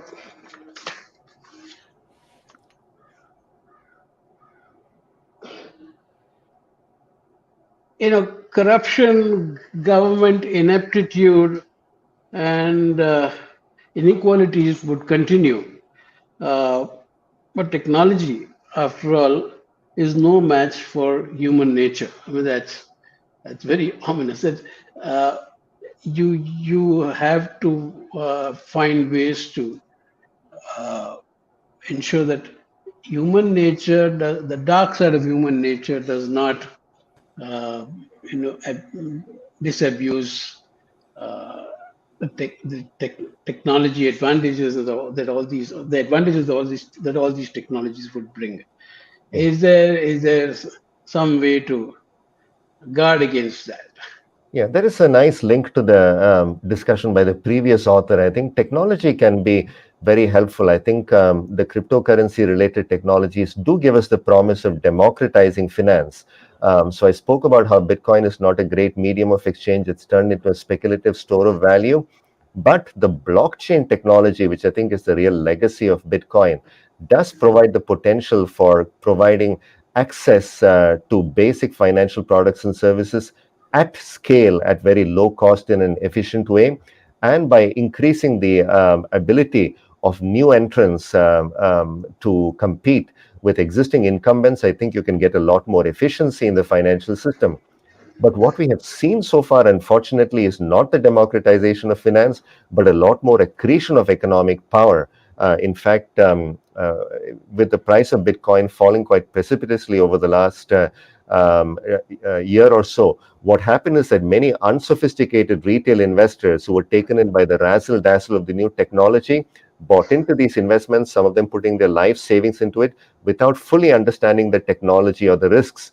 Whereas many of the benefits from this new technologies are really accruing to those who are undertaking essentially financial engineering on the blockchain, creating new products and services, and this is in a sense leading to even more inequality. So technology by itself, while it does have the promise of creating greater access to financial products and services, might lead us to a much darker place where you have much more market concentration of market power, but also concentration of economic power, because a lot of the benefits might accrue to those who are already in a position to be able to withstand the risks and can tolerate them and can garner many of the benefits, while many of the risks fall on those who are least able to tolerate them and are unable to understand them. The other problem, of course, is that technology might lead us to a much darker place where the governments, perhaps through their central banks or more directly, and also big corporations, when they start issuing their own digital currencies, can become even more intrusive into our economic, social, and even personal lives. So I worry a little bit that we might be leading to a world where all this technology, despite its promise, if not kept within certain guardrails, could lead to much more concentration of economic and social power. Thank you, Ishwar. That was. I'm sure we can keep on talking about all the pros and cons of this, but I think we'll have to stop here. But if we have time, Meena, for a couple of questions, or at least one question. Yeah, Uh, maybe just one question, Kirti. yeah, there's one. Ganesh has two questions at least, but This one, is my video on? I got a message saying switch your video on. I think my video is on. Anyway, so No, no, Ganesh says when you write a book like this, where you're dealing with complex subjects, complex topics, technical topics, what are the challenges you face in rendering them in an easily understandable way? And Ganesh, I can tell you, Ishwar has done that. It's extremely readable. You don't have to reread even one sentence. You can, it just goes in so smoothly. It's almost like a novel, I would say. You know, there's so much. It's racy. You know, it's very interesting. Thank So, you for but the still, endorsement, Shankar, and thank you, Ganesh, for the question. This book was a challenge to write because, my two previous books on the dollar and the renminbi had done a lot of research and could synthesize that research. But again, we economists are trained to talk to each other in a jargony way. So explaining things in simple language is quite a challenge. And the trick, of course, is to manage simplifying things without oversimplifying them. And luckily for me, I have a lot of very good critics, especially undergraduate students at Cornell. So it was a big challenge, in fact, to figure out how to put this material together. And of course, to explain things clearly, you have to understand them even better than in other cases. So it forced me to think very hard about each of these concepts, and it made it a real challenge, which as an academic is really fun. And like I said, I had a whole bunch of Cornell undergraduates go through every chapter, and they were very good and harsh critics of things that were too jargony or that were unclear. So thanks to them, the book is what it is. thank you. So, Meena, we have run out of time, I gather. Yes, sadly, yes, Or this conversation okay, could go on, but we have the next panel waiting. okay. But So I Pankaj, want you to have hold on. really kind of whetted our appetites by saying that this book is almost like a novel. And even a person a little scared of finance and economics like me is now tempted to pick it up. So thank you, Ishwar, and thank you, Shankar. Such a wonderful Yeah, no, conversation. I actually did not. I should have mentioned that he's written these two other very interesting books that he. Thanks for mentioning that. I should have mentioned that in the introduction. But thanks so much, Ishwar, for making time for this. And please stay in touch, and hopefully we will have more interesting books coming from you that we could feature in future And more lectures. conversations at the Bangalore Bizlit Fest. Thank you, Ishwar. Thank you, Thank you, Shankar. Shankar. Thank That you. was a fun Thank conversation. Thank you very much, Meena. Thank you. Have a good day. Thank you. Thank you, Meena. Thank you. I shall now vacate.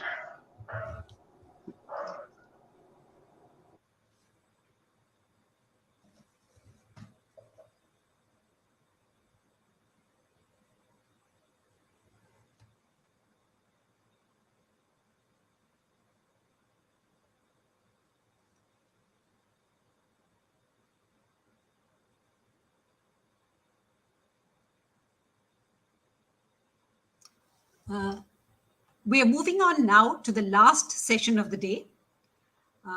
Very, very topical. India's energy future and the built environment.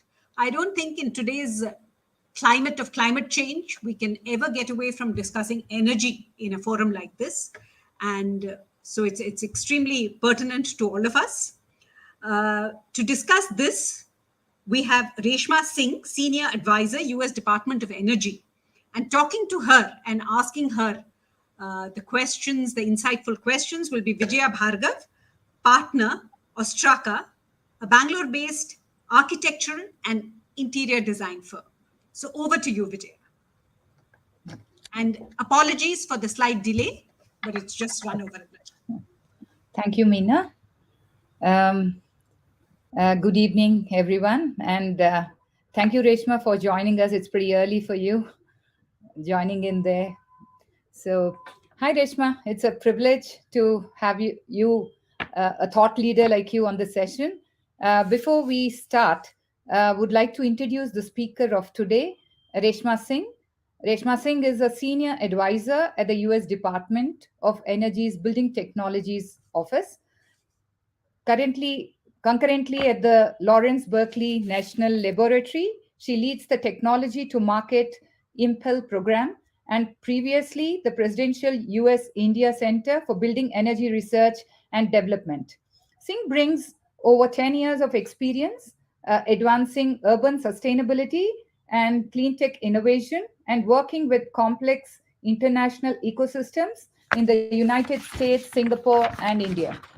Reshma's work lies at the intersection of design and technology of smart buildings and cities with a focus on energy, data analytics, and UX and IoT sensors and controls. Reshma holds two clean tech patents. The first one in iSpace, an intelligent workspace hub for homes and offices. The second is for a solar powered backpack refrigerator for last mile cold chain access. She is the author of two premier books, Building Innovation Guide and Transforming India's Built Environment, a 2050 Vision for Wellness and Resilience. She serves on the advisory board for the Carbon Leadership Forum and International Tech Women Program. Singh previously co founded Green Excel, an online educational platform. She is a recipient of American Association of University Women Award, Harvard University's Community Service Fellowship Award, and has taught graduate seminars at the Harvard Graduate School of Design and at University of California, Berkeley. Apart from her professional life, she teaches dance and has co produced an acclaimed children's musical. She holds a master's degree from Harvard University and a bachelor's degree in architecture from New Delhi, India. She's speaking here in her personal capacity. Over to you, Reshma. We would really love to know about your journey. Thank you so much, Vijaya, for the kind introduction. I think it's a pleasure to be here. It's about 6 a.m. here in California, where I am, but I feel very energized to be part of this very August gathering. So thank you all for having me. I really appreciate the honor. You asked me about my personal journey. So, Vijay, I think it started like all of us. You know, I grew up in actually Bhubaneswar, Odisha, where my dad was posted, and I did my architecture undergraduate from New Delhi, from a small school called TVB School of Habitat Studies, which was we were the first batch, so sort of risk takers. I should have known from the beginning what my life would be like. Came here to the US for my master's. We came equipped with a very interesting undergraduate architecture education, which was very hands on. We literally built our own cafeteria, furniture. We did a lot of hands on work. So the US was a very interesting experience where when I came here, I saw that there was a lot of energy consumption and consumerism, right? And that kind of woke me up. I used to be in a bus going back home from my university classes, and I would see every single building in Boston would have the lights on. I was like, why is this happening? Like, is there no like common sense around this? Anyway, that was at the back of my mind. And then when I moved to the Bay Area about 12 years ago, as luck would have it, I was practicing architecture, but that was 2010, and there was a MOU signed between President Barack Obama and Prime Minister Manmohan Singh at that time, which was called the Partnership to Accelerate Clean Energy. And interestingly, there was a track, not just on renewable energy, but also on building energy efficiency and smart buildings. And so I was hired at Lawrence Berkeley National Lab to help write up the proposal to bring together a consortium of about 10 R&D institutions from both US and India, including IIT Bombay, IIM Ahmedabad, and CEPT University, and a bunch of labs and research organizations in the US. And we really brought together a consortium to really bring architecture to the forefront of how buildings that consume 40% and really are the cause of 40% of fuel-based emissions can become a key change driver towards action on the front of energy and climate. So here I am at Lawrence Berkeley National Lab about 10 years later, and this year I actually was asked to join as a senior advisor to the Department of Energy, the US Department of Energy, and I serve as a person who is advising on the technology innovation. But yeah, that's sort of my journey in short. But I should also add that I'm here today in my personal capacity, and my passion is really around how do you achieve corporate and personal success in driving climate action. That's a outstanding way to start your career. It's really nice. Especially, it's always nice. I mean, I've never really seen architects becoming full sustainable experts. So this journey is something pretty inspiring for a lot of maybe the students who've joined as part of our audience. So let's start the session with this. So we all know our planet is going through a huge crisis of climate change, and sustainability is need of the hour. You have worked extensively in this field, and being an architect and a sustainability expert, what are your thoughts on the status of built environment? How do we take stock of emerging realities attributed to climate change?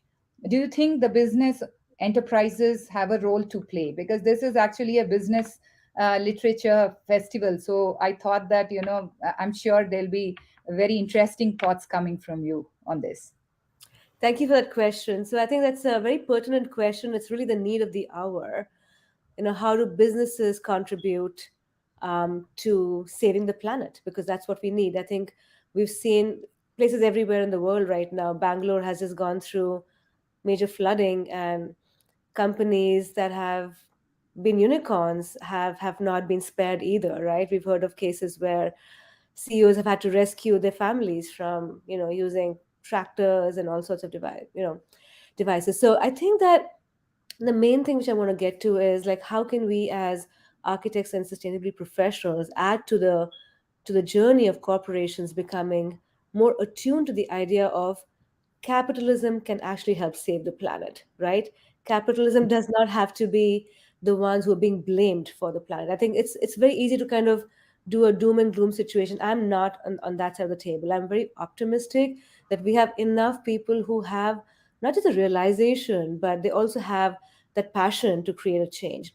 We just saw yesterday that the Patagonia CEO just gave away his entire company, right? And he's saying that the planet and the environment is the key shareholder, if not the major shareholder, right? And I think that's really, we want to switch from stakeholder capitalism to shareholder capitalism, with the environment being maybe the primary, if not the stakeholder or shareholder. So I think in terms of like this triple bottom line aspect of planet, people, and profit. Of course, economic profit is where capitalism is based and should be based. I have no qualms against that. But I think having the social impact and the environmental impact be part of this triple bottom line ethos of any company is going to be really important. And because I mentioned buildings are 40% of that puzzle. We often think that, oh, I bought an EV, I'm being sustainable, or I have an EV fleet for my company, I'm being sustainable. That's good, but not enough. There's a lot of issues with EV, using lithium ion batteries and not understanding whether the energy is coming from a dirty fuel or from a clean fuel.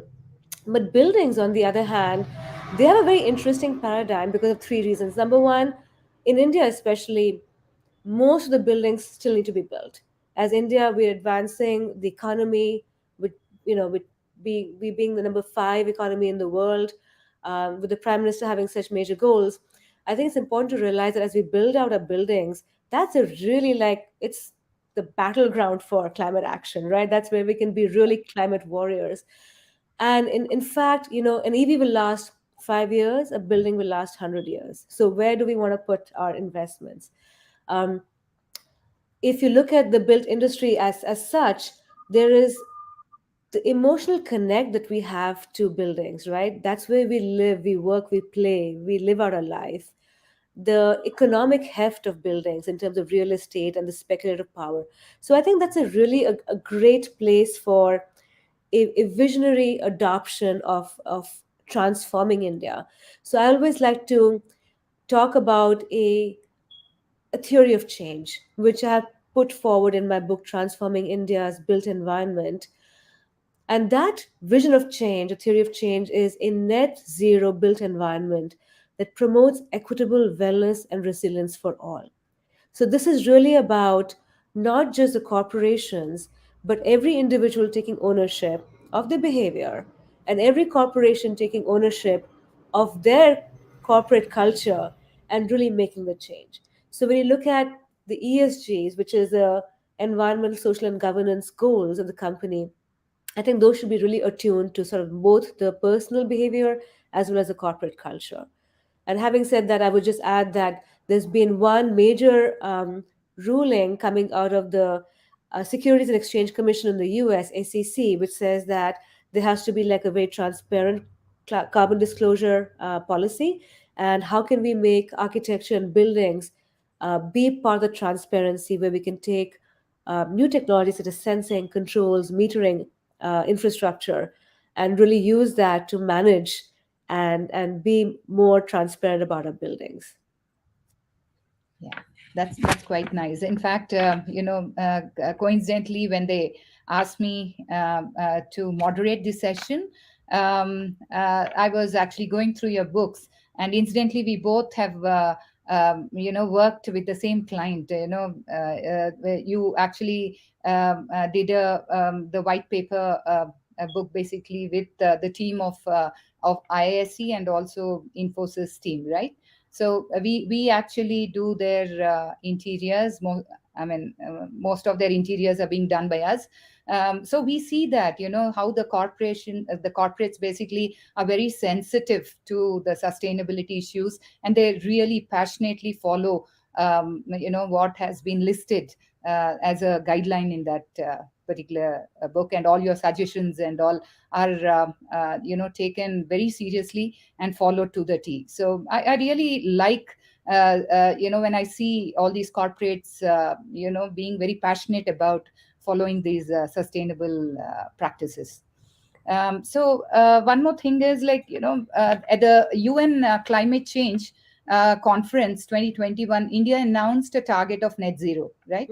Right. So they said net zero by 2070, and India will reduce its projected carbon emission by 1 billion tons. So everyone is talking about advancing this. Everyone is being very ambitious, and they would say that this we should get it to 2050, 2030. For this to realize, it's absolutely critical to transform the built environment that constitutes nearly 40%, as you mentioned, of global energy related GHG emissions, right? So do you think these are actually achievable targets, especially as we all know that there are many stakeholders, especially in India, where everything, the stakeholders are like the politicians, the policymakers, experts in the field, bureaucrats, and last but not the least, every one of us who are staying here. So what are your thoughts on that? So I think I'll take this at two levels, Vijaya. One is sort of at a top-down level, and one is at a bottom-up level, right? So top-down, I think having a national determined contribution and goal is extremely important to rally the whole nation behind it. And whether it's through policy, policy can be in the form of carrots, incentives. It can be form of sticks, which is penalties and fines. It can also be in the form of sermons, right? How do you actually advocate for climate action? But on the other hand, I think for corporations and for enterprises, I think it's really important to assess the climate risk, right?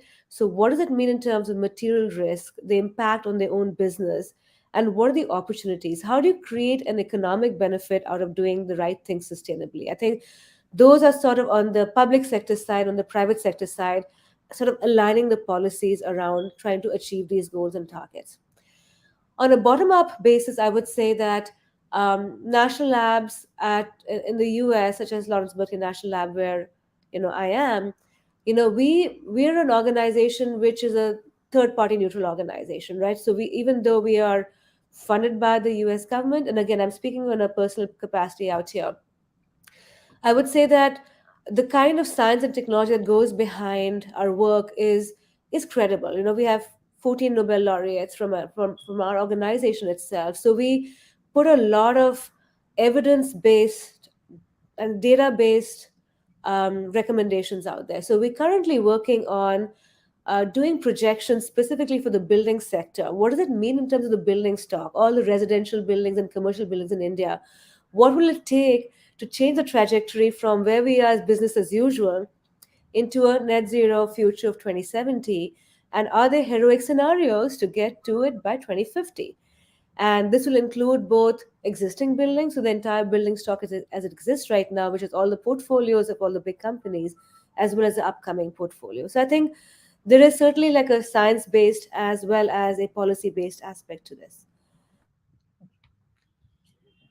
That's nice. I mean, you've worked across geographies, the United States, then India and Singapore.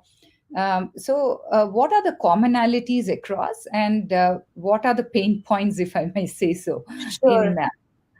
that'll be interesting to know because you Yeah, coming from the Indian origin and then working in the US for so many years, I'm right. sure you are the best person to answer that question. I don't know if I'm the best person, but I can take a sort of an educated guess.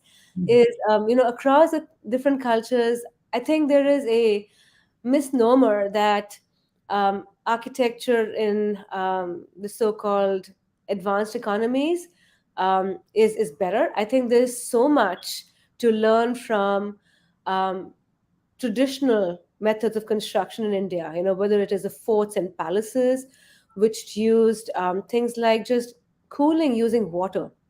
How do you conserve water? For example, in a desertified area like Rajasthan, where water is so precious, right? And that's going to be a reality in the future. How do they use boulis to kind of conserve the water, put the shade so the water doesn't evaporate, and then use micro misting techniques to keep the evaporative cooling going inside hot, dry climates. So in my book, Building Innovation Guide, I've looked at different climate zones to see what are traditional and new innovative methods of doing cooling. Cooling is huge, as you know, and it's not just in India. I think this is US, Singapore, India, across the world. We're saying that the heat waves are coming, and it is a reality. It's not are they coming, but they're here and they're here to stay.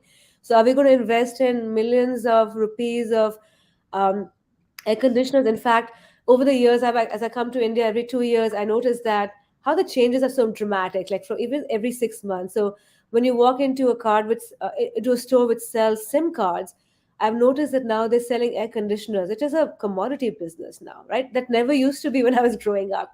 So Yes. how do you actually take sort of that um, traditional sort of construction, and how do you overlay it with modern methods? So I'll give an example. So as we know, in Bangalore, everybody's talking about how the lakes are disappearing, right?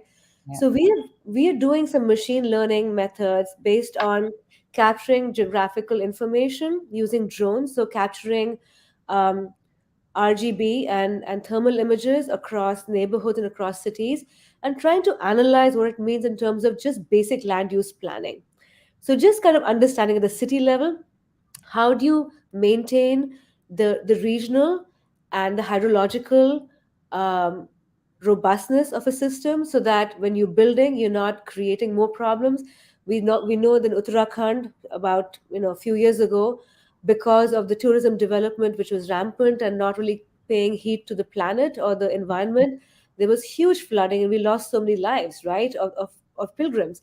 So I think just using methods that are futuristic methods, machine learning methods. So we're developing techniques on how to assess images and then overlay that with how to actually do better town planning and how to do better construction using passive methods of construction. So just not just relying on active methods, but using the basic envelope of the building, the basic materiality of the building, and how to use low carbon circular materials, recycled materials, how to use windows and walls in a way that the building provides what it's meant to provide, basic shelter and human comfort as a human right, right? So how do you sort of really combine that? And I think the Indian ethos is great at that. So I think Singapore and US have a lot to learn from India, and always think about that sort of bilateral ways of learning across different type of architectural typologies. And again, also corporate culture, right? How does corporate culture work in India versus Singapore and US? There's a lot of philanthropy in corporate culture in the US. People are pouring a lot of money into climate. In India, as a personal thing, I would say that when philanthropy happens, it happens usually for spiritual aspects or religious aspects. A lot of money flows into making temples and gurdwaras and mosques, but is it really flowing into the one thing we really need right now, which is sustainability and climate impact? So I would challenge our corporate leaders to think about that carefully, and where is your philanthropy really going? Yeah, that's a wonderful insight. And coming to the passive architecture and all, I mean, architect in me wants to ask you a question Sure. about the building materials, right? Like if you look at it, the concrete and steel are have a huge carbon footprint, right? So there certainly are materials which are green, but then maybe there's not too much of R&D which gone into it to be used in a large scale that we are looking at when compared to the concrete and the steel. Right. So none of these materials have been proven. So Right. what are your thoughts on that? Do you think that we are heading towards in that direction anyway? I mean, Yeah, so I think I'll take it a step up, a notch up out here to answer your question first as a framing paradigm and then specifically about building materials. So I think in order to achieve a vision of a net zero built environment that promotes equitable wellness and resilience for all, we really have to embrace it using all the different stakeholders that you mentioned, right?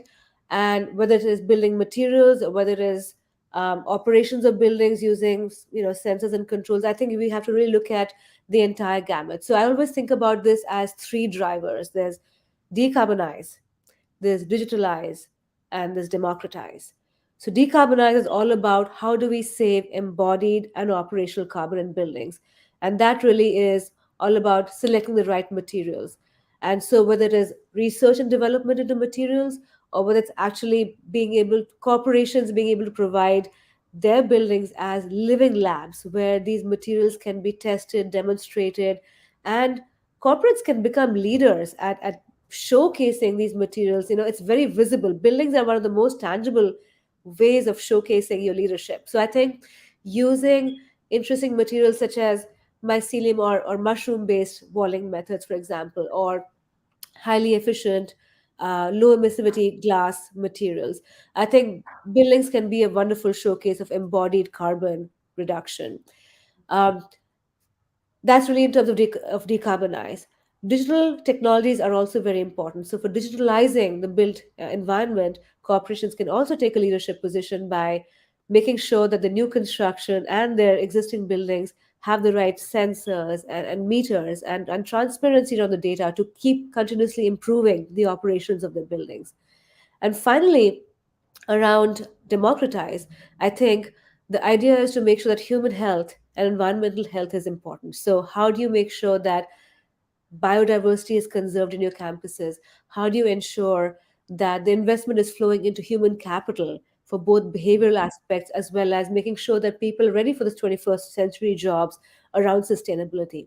So, I think really kind of embracing the materiality in terms of both the physical, the tangible as well as the intangible materials, which are the human capital and the investment flowing into it, is super important. So I think digitalize, democratize, and decarbonize as drivers for a net zero built environment is really the way to go. And if I really had to ask me, like, what would, if I had my druthers, what would I do? I would say, let's put our head, our hearts, and our hands towards really embracing this net zero built environment for all of our campuses across India.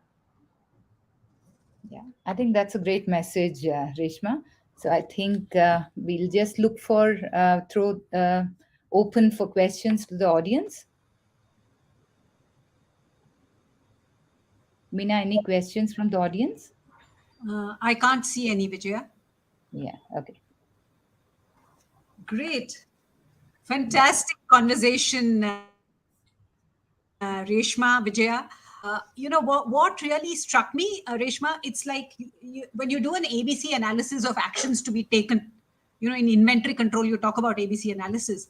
You suddenly brought it home hard that the built environment is a very important part of this whole climate change discussion and it misses us. So thank you so much for pulling back on that and redirecting our attention. I would really say my thanks to you for that.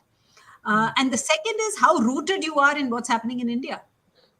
Yeah, you're right up there. So you know more probably about what's happening. So yeah, I was so struck by all of these. But now there is a question. Vijaya, do you want to take it? Can you see it? Yeah. Do you believe books have played a role in catalyzing change? Do books matter for driving climate change? So it'll be a little bit facetious for me to answer that saying, oh, yes, my book has catalyzed climate change. I think that'll be too much of a, um, too much out on a limb. But I can tell you like the reactions I've gotten. So there is something called the Energy Conservation Building Code for India, which is voluntary. And that is something implemented by the Ministry of Power in India through the Bureau of Energy Efficiency. And, they're the ones who are doing the Energy Star labeling for air conditioners and other things. So the feedback that we got from our colleagues in the government of India is that while the code sort of creates the framework, it is very tough to demystify for people how to actually bring that into action. So I think the one thing that I would say is, for example, the Building Innovation Guide really talks to how to demystify a lot of science jargon and evidence based on science and data into real action. So it provides very practical recommendations, which is all science driven through case studies and early adopters. So if you look at the Gaussian distribution, you'll see that early adopters will really kind of take the center stage, but then it sort of peters off. So I think with Building Innovation Guide, we've seen a lot of adoption and market transformation coming through. And through this new book with Infosys and IISc, Transforming is in India's Built Environment, I'm really hoping to capture the imagination for this shiny vision at a distant hill about a net zero built environment. So that vision should not be a 2070 vision, that should be a 2050 vision, a 2030 vision, a 2022 vision. So I really hope that that can be catalyzed. And even if an iota of that can happen, I would be the happiest person on earth. Fantastic. On that, yeah. On that note, thanks a lot, Reshma, for joining us. It's been wonderful interacting with you, and wishing you all the best for the outstanding work that you do, and hope to kind of meet up when you visit India.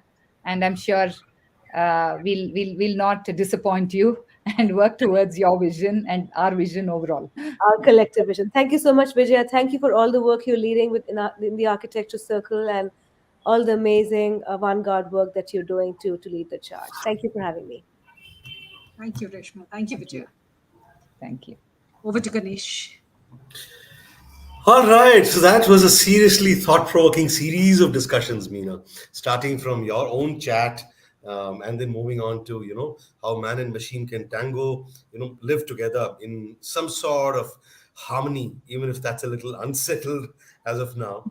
But can we aspire to a better future where both of us have a role to play and live in harmony? And then we heard from Ishwar about how money itself is transitioning and that whole dizzying space, and he decoded that very eruditely and very simply for us in the space of half an hour, and said, so one of the things that I remember from his discussion is cash could, he implied that cash could cease to exist. It's unviable and it's going to be so in a few years. And the role that central banks play and the competition, the interplay between money backed by central bank and digital currencies, private currencies. So that was there. And then this last one. So I think today has been a series of soul-searching conversations about large issues that are not evident, that are not easily understandable or accessible to people like me, for instance, right, to the lay person. So I think it's been very nicely brought out. The essence of these issues have been very nicely brought out, and thank you for managing and for being a conduit for the conversations, Meena. Thank you so much. Thank you. Pleasure. I hope you, the viewer, has also enjoyed these conversations so much and found them thought-provoking, taking back enough food for thought, things to mull over in terms of collective action, corporate action, as well as individual action. Thanks a lot for being here with us today. We're about to sign off from day 3. But before that, let's just look at the lineup for tomorrow. That is day 4 of BBLF 2022. So tomorrow we have 3 conversations lined up for you, beginning at 5 p.m. We have the first session is on behavioral economics decoded for business, which will be a conversation between Divya Kumar and V. Raghunathan. And then we move to being comfortable with technology. That I think is going to kind of have an overlap with what we heard John speak about today, John and Kashyap today. And this conversation will be between Siddharth Pai and Madan Mohan Rao. And we will end the day tomorrow with taking another look by taking another look at the social purpose of business, which I think will link back to Meena's and Shantiri's conversation today. And this will be between 6:20 and 7 p.m. tomorrow, involving Melodina Stephens and Aarti Mohan. So I hope all of you will join us tomorrow at 5 p.m. For another round of very wonderful and transformative conversations. So until then, it's goodbye, tada, bye-bye, shabba khair from us at BVLF. Thank you so much. Thanks, Meena. Bye-bye. Good evening, everybody. Thank you. Bye.